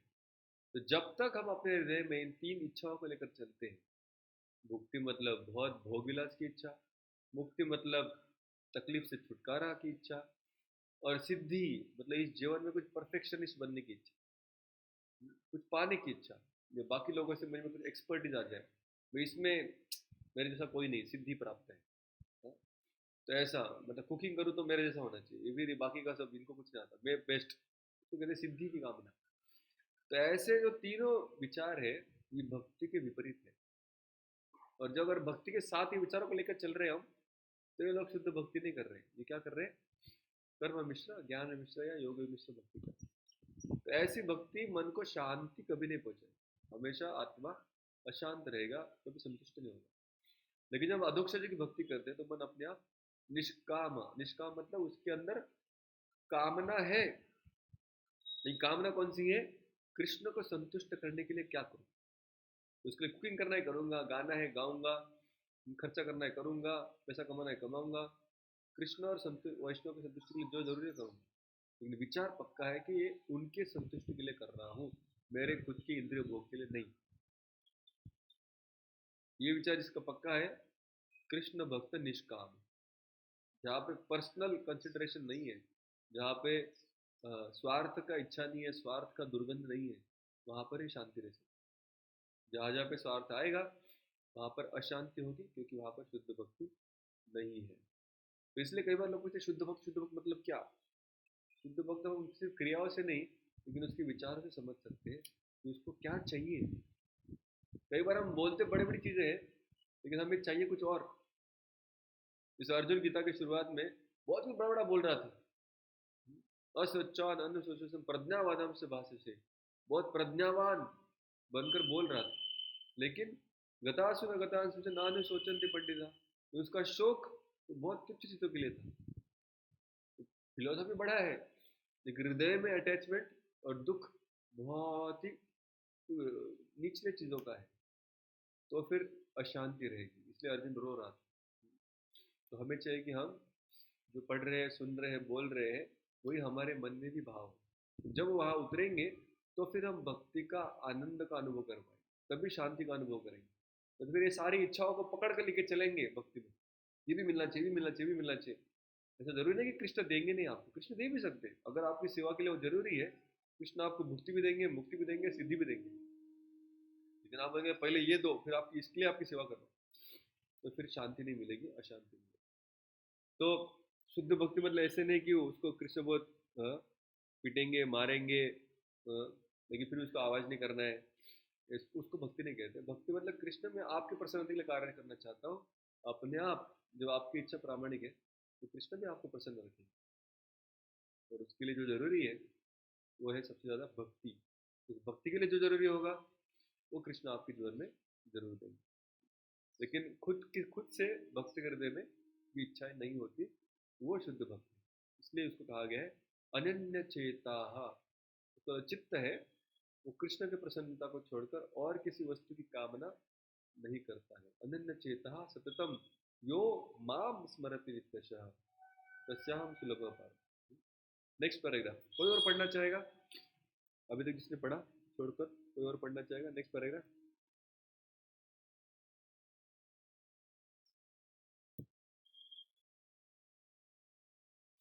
हरे कृष्ण।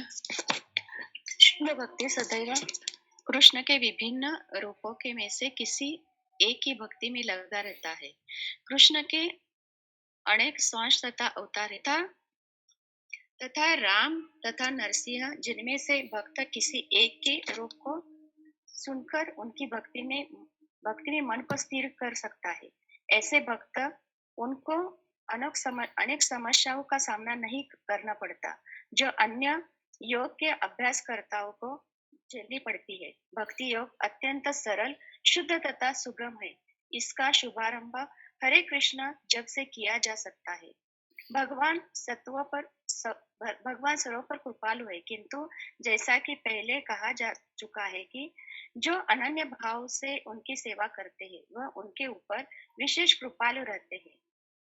भगवान ऐसे भक्तों की सहायता अनेक प्रकार से करते हैं, जैसा कि वेदों में कहा गया है कि यम वैश्य भृगुनृत्य तैत लभ्यस्त तैश्य आत्मा विवृते तनु श्याम, जिसने पूरी तरह से भगवान की शरण ले ली है और जो उनकी भक्ति में लगा हुआ है, यह वही भगवान को यथारूप को समझ सकता है। तथा गीता में भी भगवान 10.10 कहा गया है कि ददामि बुद्धि योगम तम, ऐसे भक्तों को भगवान पर्याप्त बुद्धि प्रदान करते हैं, जिससे वह उन्हें भगवत धाम में प्राप्त कर सके।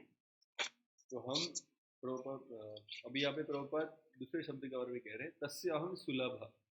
सुलभ के बारे में चर्चा कर रहे हैं इस पैराग्राफ। वो कह रहे हैं बाकी योगियों को, बाकी साधकों को बहुत सारी हाल अपेक्षाएं और अड़चनों को सहन करना पड़ता है। जैसे अभी हमने पढ़ा तो षट चक्र योग प्रभुपाद यहाँ पे बता रहे हैं, भगवान बता रहे हैं। तो इसमें योगी को जंगल जाना पड़ता है, आसन प्राणायाम प्रत्याहार सब कुछ करना। अब एक एक आसन अगर आप देखेंगे, आपने देखे भी होंगे टीवी पे, तो उस आसन में बैठे रहना घंटों घंटा बहुत मुश्किल। अभी नाम जप करते हुए हमें क्या बताया जाता है, कितने आसन बदलने पड़ते हैं हमें नाम जप करते हुए? कुछ भी नहीं, सीधे बैठो बस। प्रभुपाद इतने बोलते सिट स्ट्रेट, सीधे बैठिए तो भगवान का नाम लीजिए, आंखें खुली रखिए, मतलब सोए मत। इतना करेंगे तो भी बस काफी। तो कौन सा आसान है? प्रभुपाद ये सुलभ है ना भैया। उन लोगों को जंगल में जाएंगे तो फास्टिंग करना पड़ता है, ध्रुव महाराज ने किया योग साधन। झाड़ के गिरे हुए सूखे पत्तों को खा के जीते थे। उसके बाद उनको लगा ये करता रहूंगा तो फिर सिद्धि प्राप्त नहीं होगी, तो फिर वो क्या करने लगे, 3 दिन में एक बार पत्ते खाने लगे, 2 दिन फास्टिंग। फिर लगा इससे भी नहीं होगा, तो 3 दिन में एक बार पानी पीने लगे बस, उससे भी नहीं होगा उनको लगा, तो 3 दिन के बाद सिर्फ हवा सांस लेते थे, बस हो गया। फिर 2 दिन सांस नहीं लेते थे, बाद में सांस लेना भी बंद कर दिए, फिर भी भगवान प्रकट नहीं हुए। तो कहने का मतलब है कि ये उनका डाइट है। तो हमें क्या कहा जाता है, वैष्णव बन गया आप, आपको क्या खाना चाहिए, क्या छोड़ना है खाना? बोले मांस भक्षण मत करो, प्याज लहसुन अवॉइड कर दो और अच्छा है। हम कहते नहीं मुश्किल है। अरे भैया, जो योग साधना करते हैं उनको पूछ के देखो क्या खाते क्या नहीं खाते, तो आपको नानी याद आ जाएगी। लेकिन ये जो वैष्णवता है एकदम सिंपल सरल, इसलिए भगवान कह रहे सुलभ, तस्य हम सुलभ आ रहे, इसमें बहुत आसानी से प्राप्त होता है हमें। कुछ ज़्यादा मेहनत नहीं है, मेहनत सारी अंदर है। बाहर की मेहनत बहुत बहुत बहुत कम, क्या मतलब मतलब कुछ भी मेहनत नहीं। खाते पीते नाचते गाते भगवान के धाम जा सकते हैं। सिर्फ अंदर जो विचार है, जो श्रद्धा है, वो सुधरनी पड़ेगी। वो कैसे सुधरेगी? जब हम ऐसे श्रद्धालु भक्तों से सुनेंगे, श्रवण करेंगे, उनका संग करेंगे, उनके जीवन को देखेंगे, उससे सीखेंगे। कितना समय भक्ति को देते हैं, कितना समय पैसे कमाने में देते हैं, कितना समय परिवार को दे रहे हैं, कितना समय अपनी चेतना को सुधारने में दे रहे हैं। तो ये सब हमें देखकर सीखना है, तो अपनी चेतना को धीरे धीरे धीरे सुधारना। जब चेतना निष्काम बन जाएगी, अनन्य चेता बन जाएगी, तब भगवान हमारे लिए एकदम सुलभ बन जाता है। तो बाहर की तकलीफ कम है भक्ति योग में, लेकिन अंदर से जो हमारा भाव है, कृष्ण भावनामृत होना आवश्यक। तो वो होगा तो भगवान कह रहे हैं बस सुलभ है, कोई प्रॉब्लम नहीं। नेक्स्ट पैराग्राफ कोई और पढ़ना चाहेगा, या इस पैराग्राफ के बारे में, या अभी तक किसी कोई प्रश्न है? Any question till now? अभी तक हमने चर्चा की शुद्ध भक्ति, मिश्र भक्ति, निष्काम भाव, अनन्य चेता, सुलभ। किसी को कुछ प्रश्न है?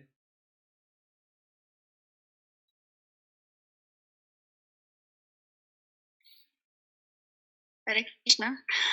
प्रभूजी, आपण करतो पण असं लक्ष लागत नाही, त्या विचार येतात, मग ती मिश्र भक्ती झाली का? तो आपका जब मन में विचार आते हैं तो उस विचार के बारे में आप क्या विचार करते हैं? चलेगा बोलते हैं या उसको अवॉइड करने का प्रयास करते हैं? मी अवैध तरी पण विचार येतातच ना.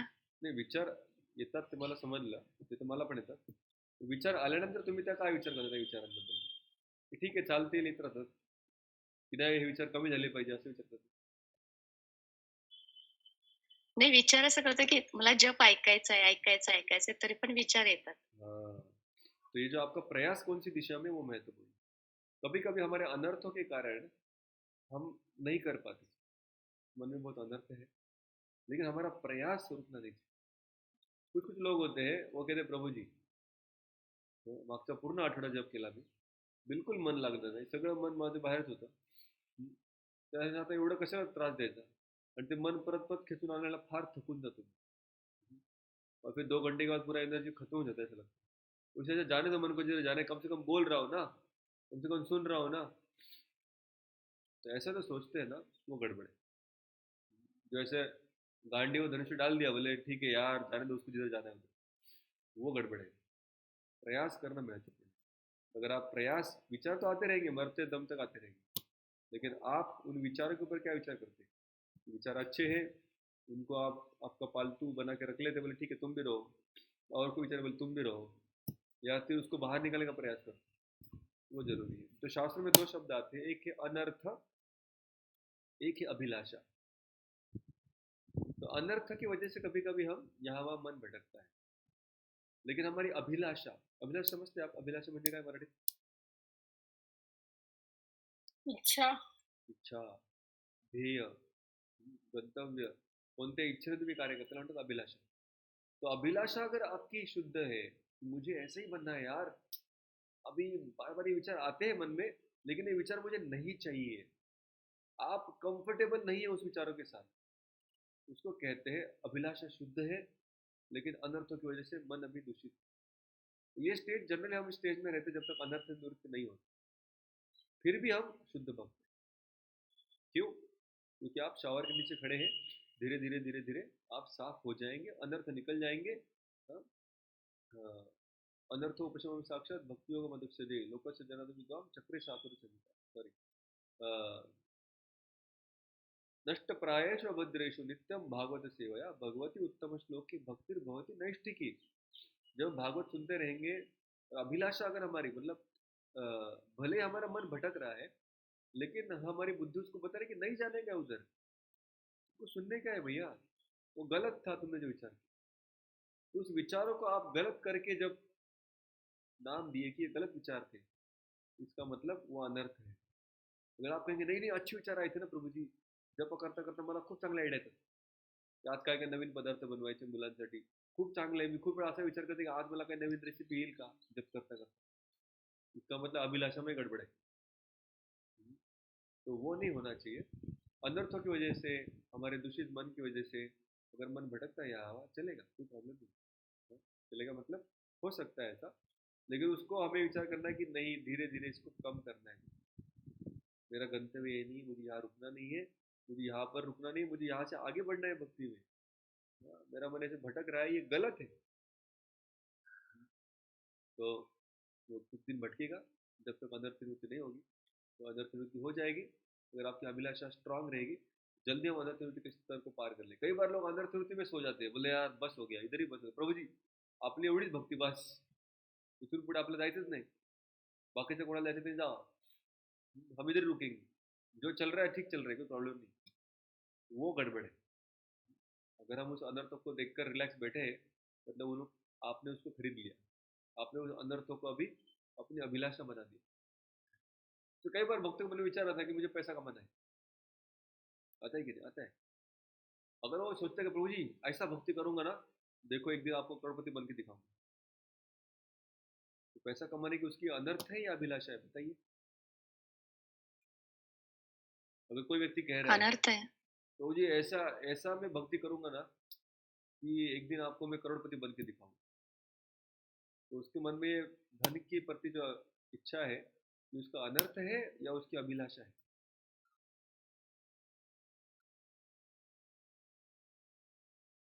अभिलाषा। अभिलाषा है। दूसरा उदाहरण देता हूँ। कोई कहेगा प्रभु जी ऐसा भक्ति करूंगा ना, ऐसा भक्ति करूंगा कि एक दिन ये धन मन से सारी आसक्ति मेरी खत्म हो जाएगी। ये जो धन कमाने की इच्छा आती है ना, बार बार धीरे धीरे खत्म हो जाएगी। तो उसके मन में जो इच्छा आती है अभी धन कमाने की, वो क्या है? वो क्या देखता है? उसको अनर्थ करके देख रहा है या अभिलाषा करके देख रहा है? सेकंड वाला। एक एक व्यक्ति बताइए, फर्स्ट वाला क्या था, सेकंड वाला क्या था? फर्स्ट वाला अभिलाषा आणि सेकंड वाला अनर्थ। ओके, और किसी को समझा? सेकंड वाला व्यक्ति फर्स्ट वाले की इच्छा को अनर्थ के रूप में देख रहा है। Okay, very good. और किसी को समझा? कितने लोग को ये अनर्थ और अभिलाषा समझ में आया? बोलिए हरि बोल।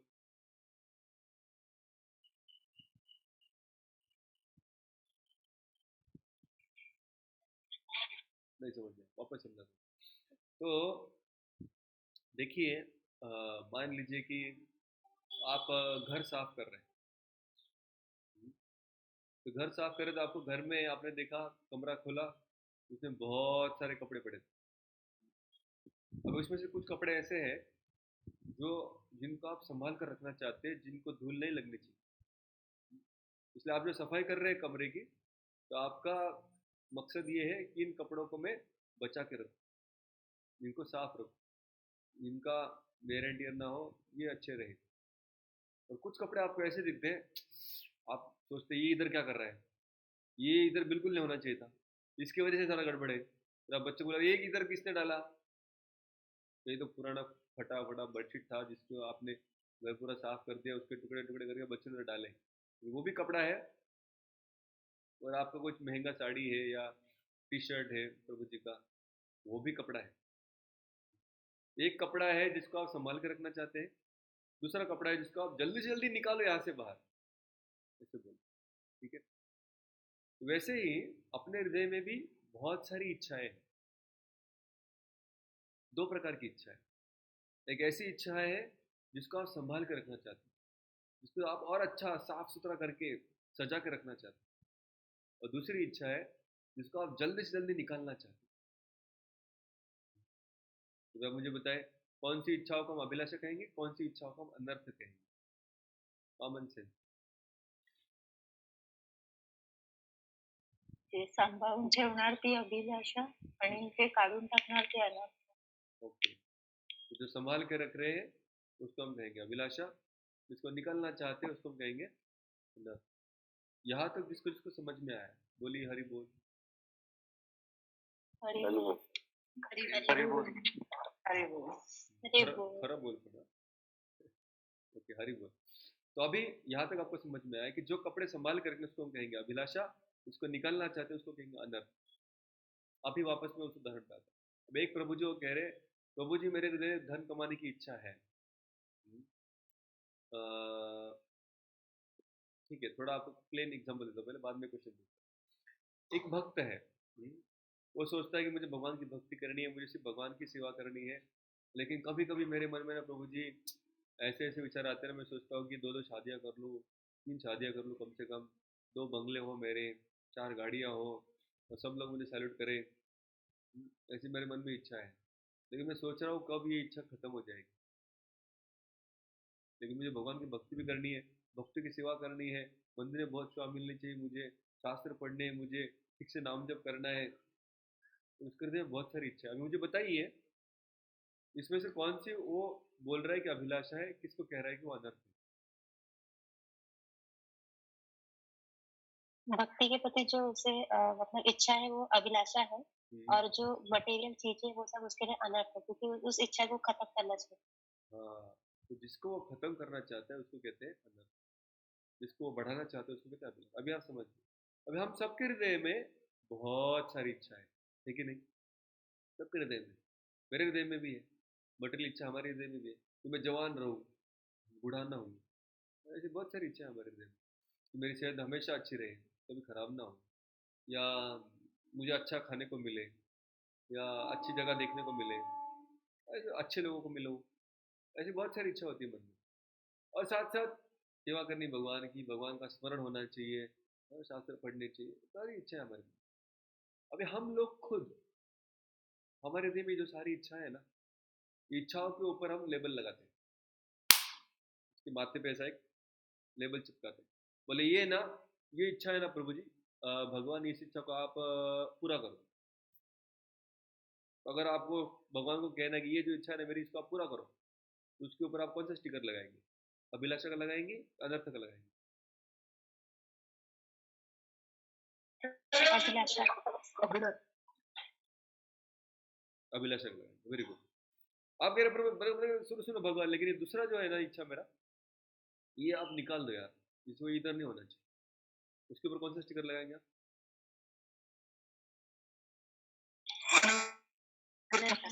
अनर्थ का स्टिकर, वेरी गुड। तो अभी भक्ति में जब हम आते हैं ना, शुद्ध भक्ति में आते हैं, जो रूप गोस्वामी, श्रील प्रभुपाद, उनके जो करंट आचार्य है, वो जब हमें सिखाते हैं, उनके जब लेक्चर सुनते हैं हम, प्रभुपाद की तात्पर्य पढ़ते हैं, प्रभुपाद तात्पर्य हमें हमेशा क्या बताते हैं, कौन सी भक्ति करो? शुद्ध भक्ति बताते हैं या मिश्र भक्ति बताते हैं? शुद्ध भक्ति। शुद्ध भक्ति। तो प्रभुपाद हमें क्या कहते हैं, जितनी भी भक्ति की इच्छा है वो सारी क्या होनी चाहिए? हमारी अभिलाषा। और हमारी जो सिद्धि की, मुक्ति की, या भुक्ति की जो इच्छा है, वो सब क्या बन जाएगी फिर हमारे लिए? अनर्थ। तो अगर वो अनर्थ बनती है, अनर्थ बनती है मतलब इच्छा हृदय में है, लेकिन हम उसको निकालना चाहते हैं, जल्दी जल्दी भगवान इसको निकालो, नहीं चाहिए, तकलीफ हो रहा है, मुझे चुभ रहा है, ये मतलब अनर्थ है। तो अगर उन इच्छाओं को हम अनर्थ कहते हैं और भक्ति की इच्छाओं को हम अभिलाषा कहते हैं, तो हम शुद्ध भक्ति का पालन कर रहे हैं, लेकिन अभी तक अनर्थ निवृत्ति नहीं हुई है, इसलिए रास्ते में। लेकिन कौन सी भक्ति कर रहे हैं हम? शुद्ध भक्ति। शुद्ध भक्ति धीरे धीरे धीरे धीरे धीरे धीरे धीरे धीरे हमारे सारे अनर्थों को खत्म करेगी, तब हम अनर्थ खत्म हुए शुद्ध भक्त ऐसे बने। अभी तक हम अनर्थों के साथ शुद्ध भक्ति कर रहे हैं। हम जो कर रहे हैं, श्रवणम कीर्तनम विष्णु स्मरणम अर्चनम वंदनम दास्यम साख्यम आत्मनिवेदनम, हम भगवान को प्रार्थना भी करें, प्रार्थना क्या कर रहे हैं? हमारी भुक्ति, मुक्ति, सिद्धि की जो इच्छा है उसको पूर्ण करो, प्रार्थना करते हैं, उसको निकालो करके प्रार्थना करते हैं। क्या प्रार्थना करते हैं? जब भगवान के सामने जाते हो तो क्या प्रार्थना करते हो? तो अगर आप भगवान के सामने जब जाते हो, तो अगर भुक्ति, मुक्ति और सिद्धि की कामना से प्रार्थना करते हो, तो आप मिश्र भक्त हैं। अगर आप भगवान के सामने जाते हो तो कहते हैं मेरी भुक्ति, मुक्ति, सिद्धि की इच्छा को निकालो भगवान, कुछ भी करके निकालो, तो हम क्या है? शुद्ध भक्त। तो ये आपको डिसाइड करना है कि आप कौन। कई बार लोग पूछते पूछे इस्कॉन में कौन से भक्त होते हैं? इस्कॉन के भक्तों को एक श्रेणी में हम नहीं गिन सकते, उस भक्तों को पता है वो कौन है। वो भक्त ही समझता है, वो जो प्रार्थना करता है भगवान के सामने आंख बंद करके, हाथ जोड़कर, मन ही मन भगवान को प्रार्थना करता है, वो उसके मन की प्रार्थना वो जाने और भगवान जाने, आप न जाने। अभी आप उसके बहुत अच्छे मित्र हैं तो शायद आपको बताएगा भी, फिर आप समझ पाएंगे। कि कई बार दूर से देखकर पता नहीं चलता, जब वो बताएगा अपने हृदय की बात, हृदय में उसने अपनी इच्छा को क्या नाम दिया है, किसको अनर्थ कह रहा है, किसको अभिलाषा कह रहा है। अगर भुक्ति, मुक्ति, सिद्धि को अगर वो अभिलाषा कह रहा है, प्रभु इसको रखो, मुझे मुक्ति चाहिए, मुझे सिद्धि भी चाहिए, और इस जगत में वॉइस ब्रेक हो। अगर कोई व्यक्ति अपने भुक्ति, मुक्ति, सिद्धि की इच्छा को कह रहा है कि इसको पूरा करो प्रभु, हे भगवान, हे कृष्ण, मेरी भुक्ति की कामना को, मेरी मुक्ति की कामना को, मेरी मुक्ति की कामना को, सब सिद्धि की कामना को पूरा करो, ऐसा अगर वो कह रहा है, तो मतलब उसकी भक्ति में मिश्रण आ गया। अगर वो भुक्ति की कामना को पूर्ण करने के लिए कह रहा है भोग विलास की, तो कर्म मिश्र भक्त हो। अगर वो मुक्ति की कामना को पूर्ण करने के लिए भगवान को प्रार्थना कर रहा है तो ज्ञान मिश्र भक्त हो। अगर वो सिद्धि, जादू टोना, परफेक्शन, एक्सपर्टीज, इसको प्राप्त करने के लिए भगवान को प्रार्थना कर रहा है तो वो योग मिश्र या भक्त होगी। अगर वो कह रहा है कि नहीं मुझे भुक्ति नहीं चाहिए, न लगे मुक्ति आनी संपदा, संपदा यानी भुक्ति, न भुक्ति चाहिए, न मुक्ति चाहिए, न सिद्धि चाहिए, सिर्फ आपकी और आपकी सेवा ही चाहिए जन्म जन्मांतर तक, ऐसी अगर हमारी प्रार्थना है तो हम शुद्ध भक्ति का पालन करें। अभी आपको समझ में आ गया? कितने लोग को समझ में आ गया अभी हम शुद्ध भक्त है या नहीं, कैसे पहचानेंगे? बोलिए हरि बोल। हरि बोल। हरि बोल। अभी भी किसी के मन में कुछ प्रश्न है इसके बारे में? हरे कृष्ण प्रभूजी. हाँ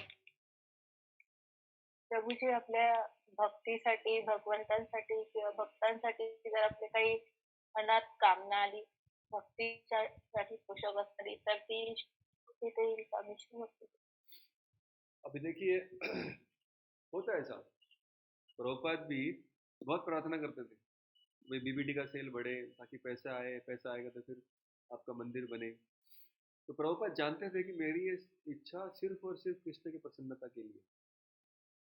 तो धीरे धीरे धीरे धीरे हमें भी अपने हृदय को पूछना चाहिए क्या सच में ये सिर्फ भगवान की भक्ति को सपोर्ट करने के लिए है या फिर इसमें थोड़ा मैं खुद भी आनंद लेना चाहता हूँ। तो वो सबका पर्सनल आंसर होगा, लेकिन जितना वो आंसर धीरे धीरे धीरे धीरे सिद्ध हो जाएगा उतने हम शुद्ध भक्ति के पास। तो जरूरी नहीं कि हम आज सब लोग शुद्ध भक्ति के स्तर पे होंगे, लेकिन शास्त्र सुनते सुनते, पढ़ते पढ़ते, गीता को सुनते सुनते हमें पता चलेगा अरे यार क्या मैं कौन सी चीज़ों में लगा हूँ जिससे आनंद तो मिलने वाला है ही नहीं। एक्चुअली फुकट में मैं इतना अच्छा चांस मिला है भगवान के सामने आके शुद्ध भक्ति मांगने का, बिना मतलब में ये भक्ति मुक्ति सिद्धि की कामना कर रहा हूँ। ये जो शास्त्र पढ़ेंगे भक्तों से सामने करेंगे तो धीरे धीरे पता चलेगा।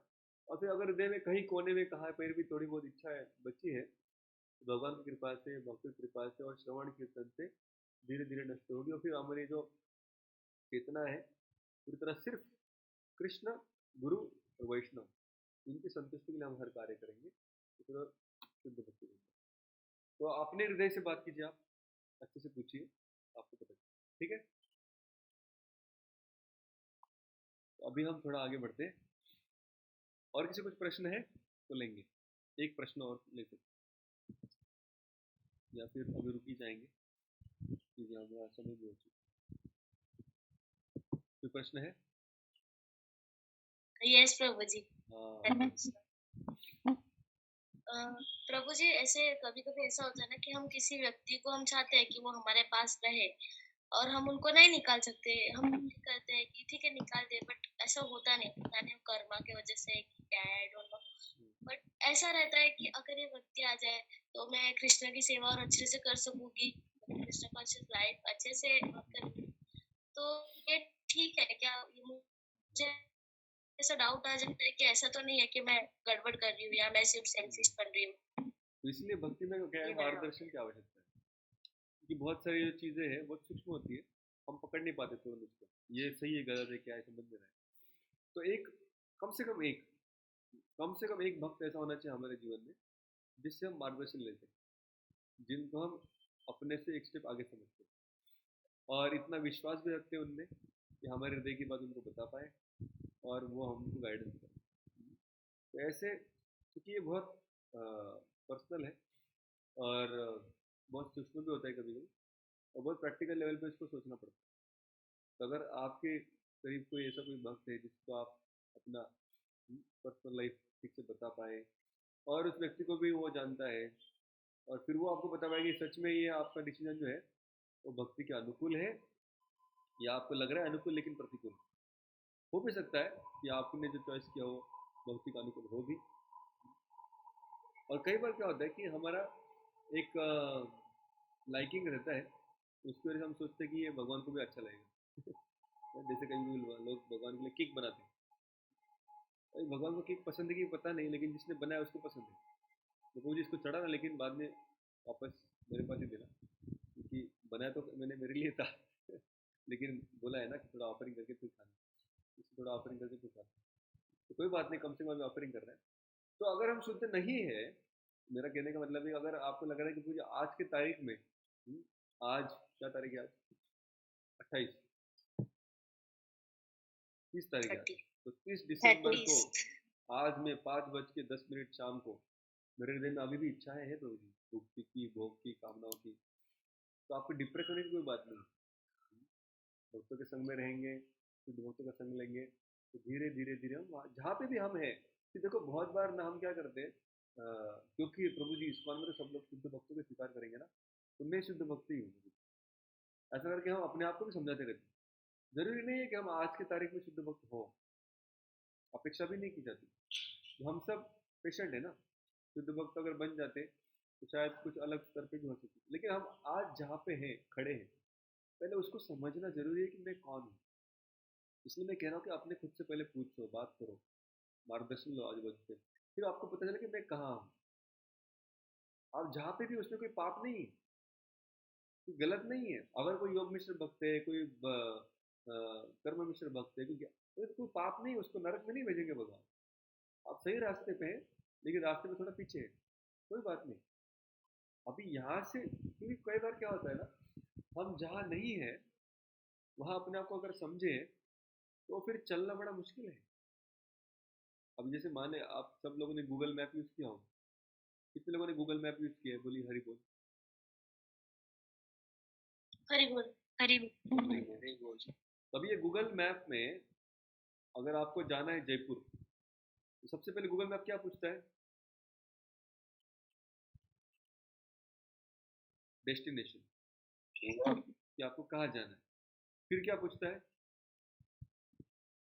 लोकेशन। आपका करंट लोकेशन, अभी आप कहाँ खड़े हो, उसके लिए पहले आपको जीपीएस, आपका इंटरनेट ऑन करना पड़ेगा। फिर वो आपका जो लोकेशन है कि भाई पालघर में स्टेशन में ईस्ट साइड में बैठा हुआ है, तो उस लोकेशन से फिर वो रास्ता दिखाएगा। अगर आप गूगल मैप को सिर्फ डेस्टिनेशन दोगे और अपना लोकेशन बताओगे नहीं, तो क्या वो रास्ता दिखाएगा? नहीं, तो दिखा ही नहीं पाएगा। कई बार हम भक्ति में सिर्फ कहाँ पहुंचना है उसके बारे में चिंतन करते रहते, लेकिन मैं कहाँ हूँ उसके बारे में चिंतन करते क्या? कई बार नहीं करते, कई बार नहीं करते। 15 साल के बाद व्यक्ति सोचता है, एक मिनट, मैं किधर, थोड़ा बताइए।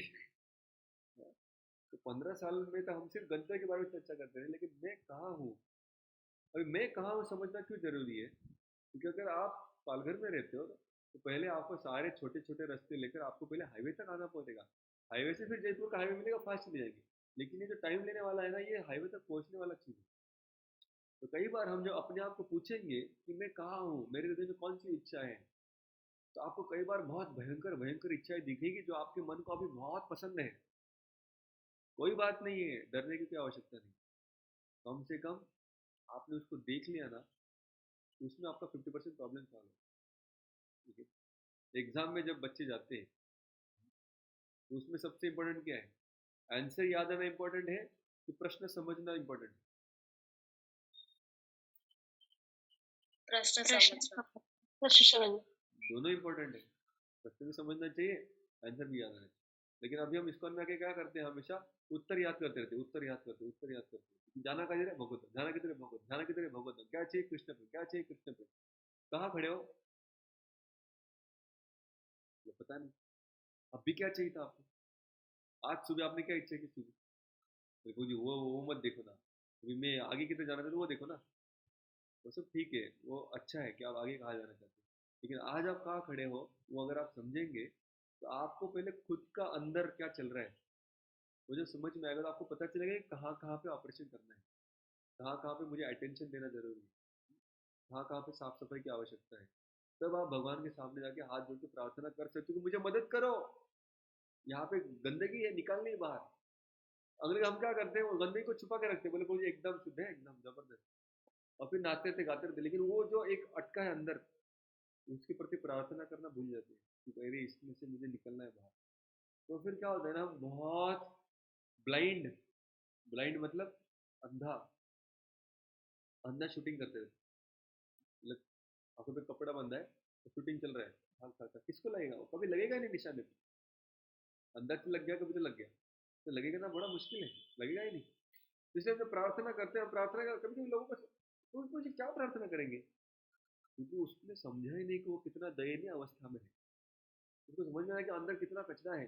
वो कचरा अगर दिखेगा ना, आप बोलेंगे प्रभु जी 2-2 घंटा कम पड़ रहा है प्रार्थना करने में। हम प्रार्थना कितना समय करते हैं? 2 सेकंड, 5 सेकंड, हाँ हो गया, नेक्स्ट क्या है? अभी नेक्स्ट क्या करना है बता। अरे नेक्स्ट नहीं, उसमें बहुत कुछ करने का है। तो 2 घंटा जब मतलब पूरी प्रार्थना है। तो प्रार्थना, स्मरण, ये सब में अटेंशन कब होगा?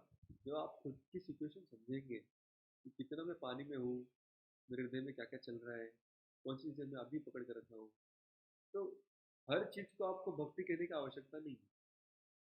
कुछ कुछ चीज़ें आपकी भक्ति के विपरीत होगी अंदर, मेरी भी है, ये भी जानता हूँ, लेकिन उसको पहले देखना पड़ेगा, सामना करना पड़ेगा कि ये है, गंदा चीज़ है अंदर।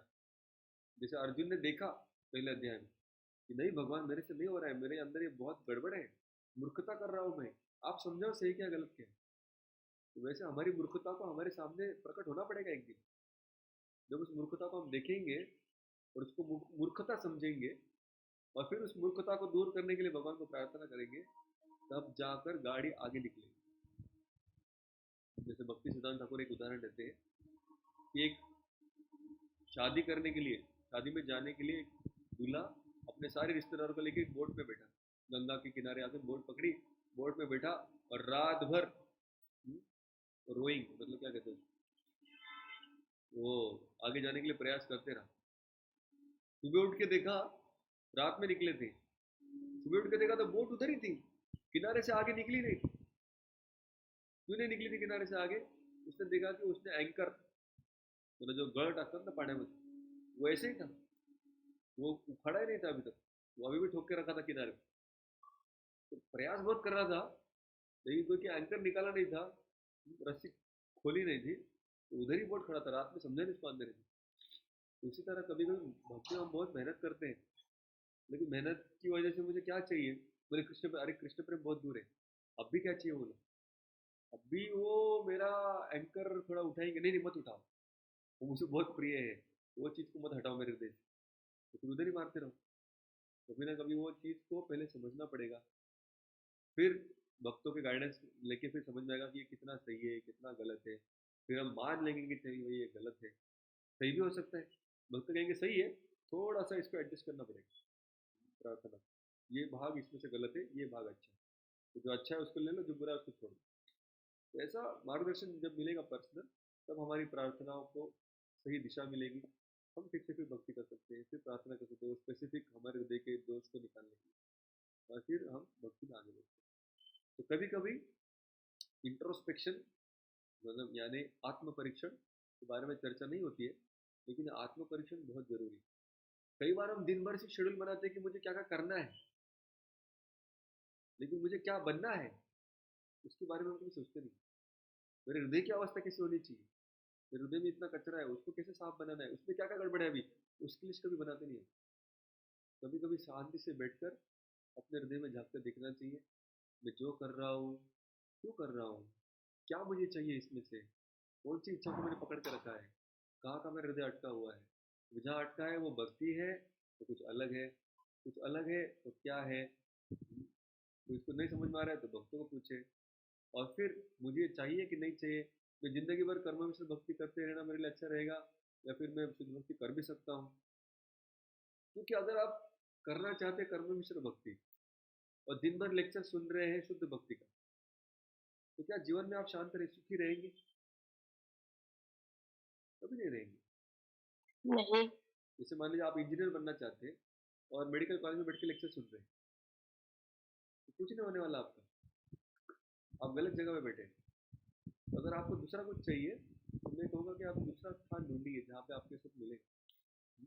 तो कई बार लोग गलत इच्छा से भक्तों के संग में बैठे रहते हैं, तो ज़्यादा दिन तक उनको वो संग अच्छा नहीं लगेगा, तो बार बार इच्छा करेंगे इसमें जाता है उसमें, लेकिन इसमें से थोड़ा मजा भी आता है बोलने, तो मजा लेने के लिए आते रहता है, लेकिन फिर कभी कभी कोई वक्त आता है कुछ तो बोल देता है, फिर बुरा भी लगता है, तो फिर हमारे सारे अनर्थ धीरे धीरे क्यों ना हो सामने प्रकट होते हैं। उससे अच्छा है हम पहले अपना आत्म परीक्षण करें, सोचे कि मुझे क्या चाहिए, और अगर आपको हृदय में समझो दिखा कि नहीं नहीं मुझे तो कोई थोड़ा भोग चाहिए, थोड़ा सा मजा मस्ती भी चाहिए और थोड़ी कृष्ण की सेवा साथ में मिलनी चाहिए, तो फिर ये सही है कि गलत है, कैसा है, इस बारे में विचार कीजिए, भक्तों से परामर्श कीजिए, पर्सनल गाइडेंस लीजिए, तो भक्त समझाएंगे ठीक है चलो क्या मजा मस्ती करना चाहते हैं, क्या चाहिए आपको जीवन में, तो वो बताएंगे ये चाहिए ये चाहिए ये चाहिए, तो बताएंगे चलो ठीक है ये प्राप्त करने से आपको कितना दिन सुख मिलेगा, या फिर वो आपको बताएगा इसमें कितना सच है कितना झूठ है, आपका मन ने सिर्फ पहाड़ बनाया है या सच में उसमें कुछ तथ्य है भी कि नहीं, फिर भी आपको लग रहा है नहीं मुझे चाहिए, फिर वक्त आपको शायद गाइडेंस कर सकते हैं इसको कैसे आप इस तरह से कीजिए, कभी ना कभी आप भक्ति में आ सकते हैं, कम से कम धर्म के पालन के अनुसार कीजिए, कम से कम शास्त्र के अनुसार कीजिए, कम से कम वो कुछ आपको रास्ता बताएगा जिससे कि आप एक न प्रकार उस चीज को भगवान से कनेक्ट कर सकते हैं, भले अभी आप कर्म मिश्र है लेकिन वो ऐसी व्यवस्था आपको बता देगा कि जिससे कि आप धीरे धीरे क्यों ना हो 1 साल 2 साल 3 साल 4 साल 5 साल 10 साल में उस स्थिति पे आ जाएंगे जहाँ पे आप कहेंगे कि मुझे सिर्फ कृष्ण की प्रसन्नता का चाहिए, और कृष्ण की प्रसन्नता के लिए जो भी जरूरी वो करेंगे, जो जरूरी नहीं वो नहीं करेंगे, तो वो उसको कहते हैं शरणागति, तो वो आने में कभी कभी समय लगता है, तो शरणागति का पहला अंग है अनुकूल से संकल्प प्रतिकूल से वर्जनम, जो अनुकूल है उसका ही स्वीकार करें, जो प्रतिकूल उसको छोड़ दे, लेकिन अभी प्रतिकूल के प्रति जो हमारी आसक्ति है हम उसको रखना चाहते हैं, तो फिर भी भक्तों के संग में रहेंगे, तो आशा है कि 5-10 साल में धीरे धीरे धीरे अगर श्रवण करते रहेंगे तो धीरे धीरे धीरे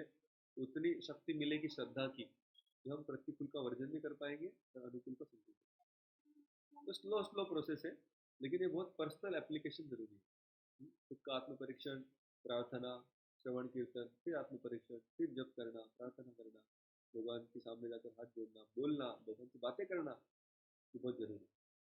ठीक है, आज हम यहाँ पर ही रुकते हैं, आशा करता हूँ कि थोड़ा समझ में आया होगा, जो भी थोड़ा बच्चा है कल की क्लास में ले सकते, तो कल हम मिलेंगे,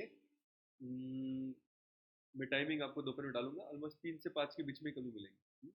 बहुत बहुत धन्यवाद, हरे कृष्णा, श्रील प्रभुपाद की जय, अनंत कोटि वैष्णव जय हरे कृष्णा। हरे कृष्ण हरे कृष्ण हरे बोल। आपके जो प्रश्न है आप उसको सोच के रख सकते हैं, कल हरे कृष्ण, दंडवत प्रणाम प्रभु जी। हरे कृष्ण दंडवत प्रणाम प्रभु जी।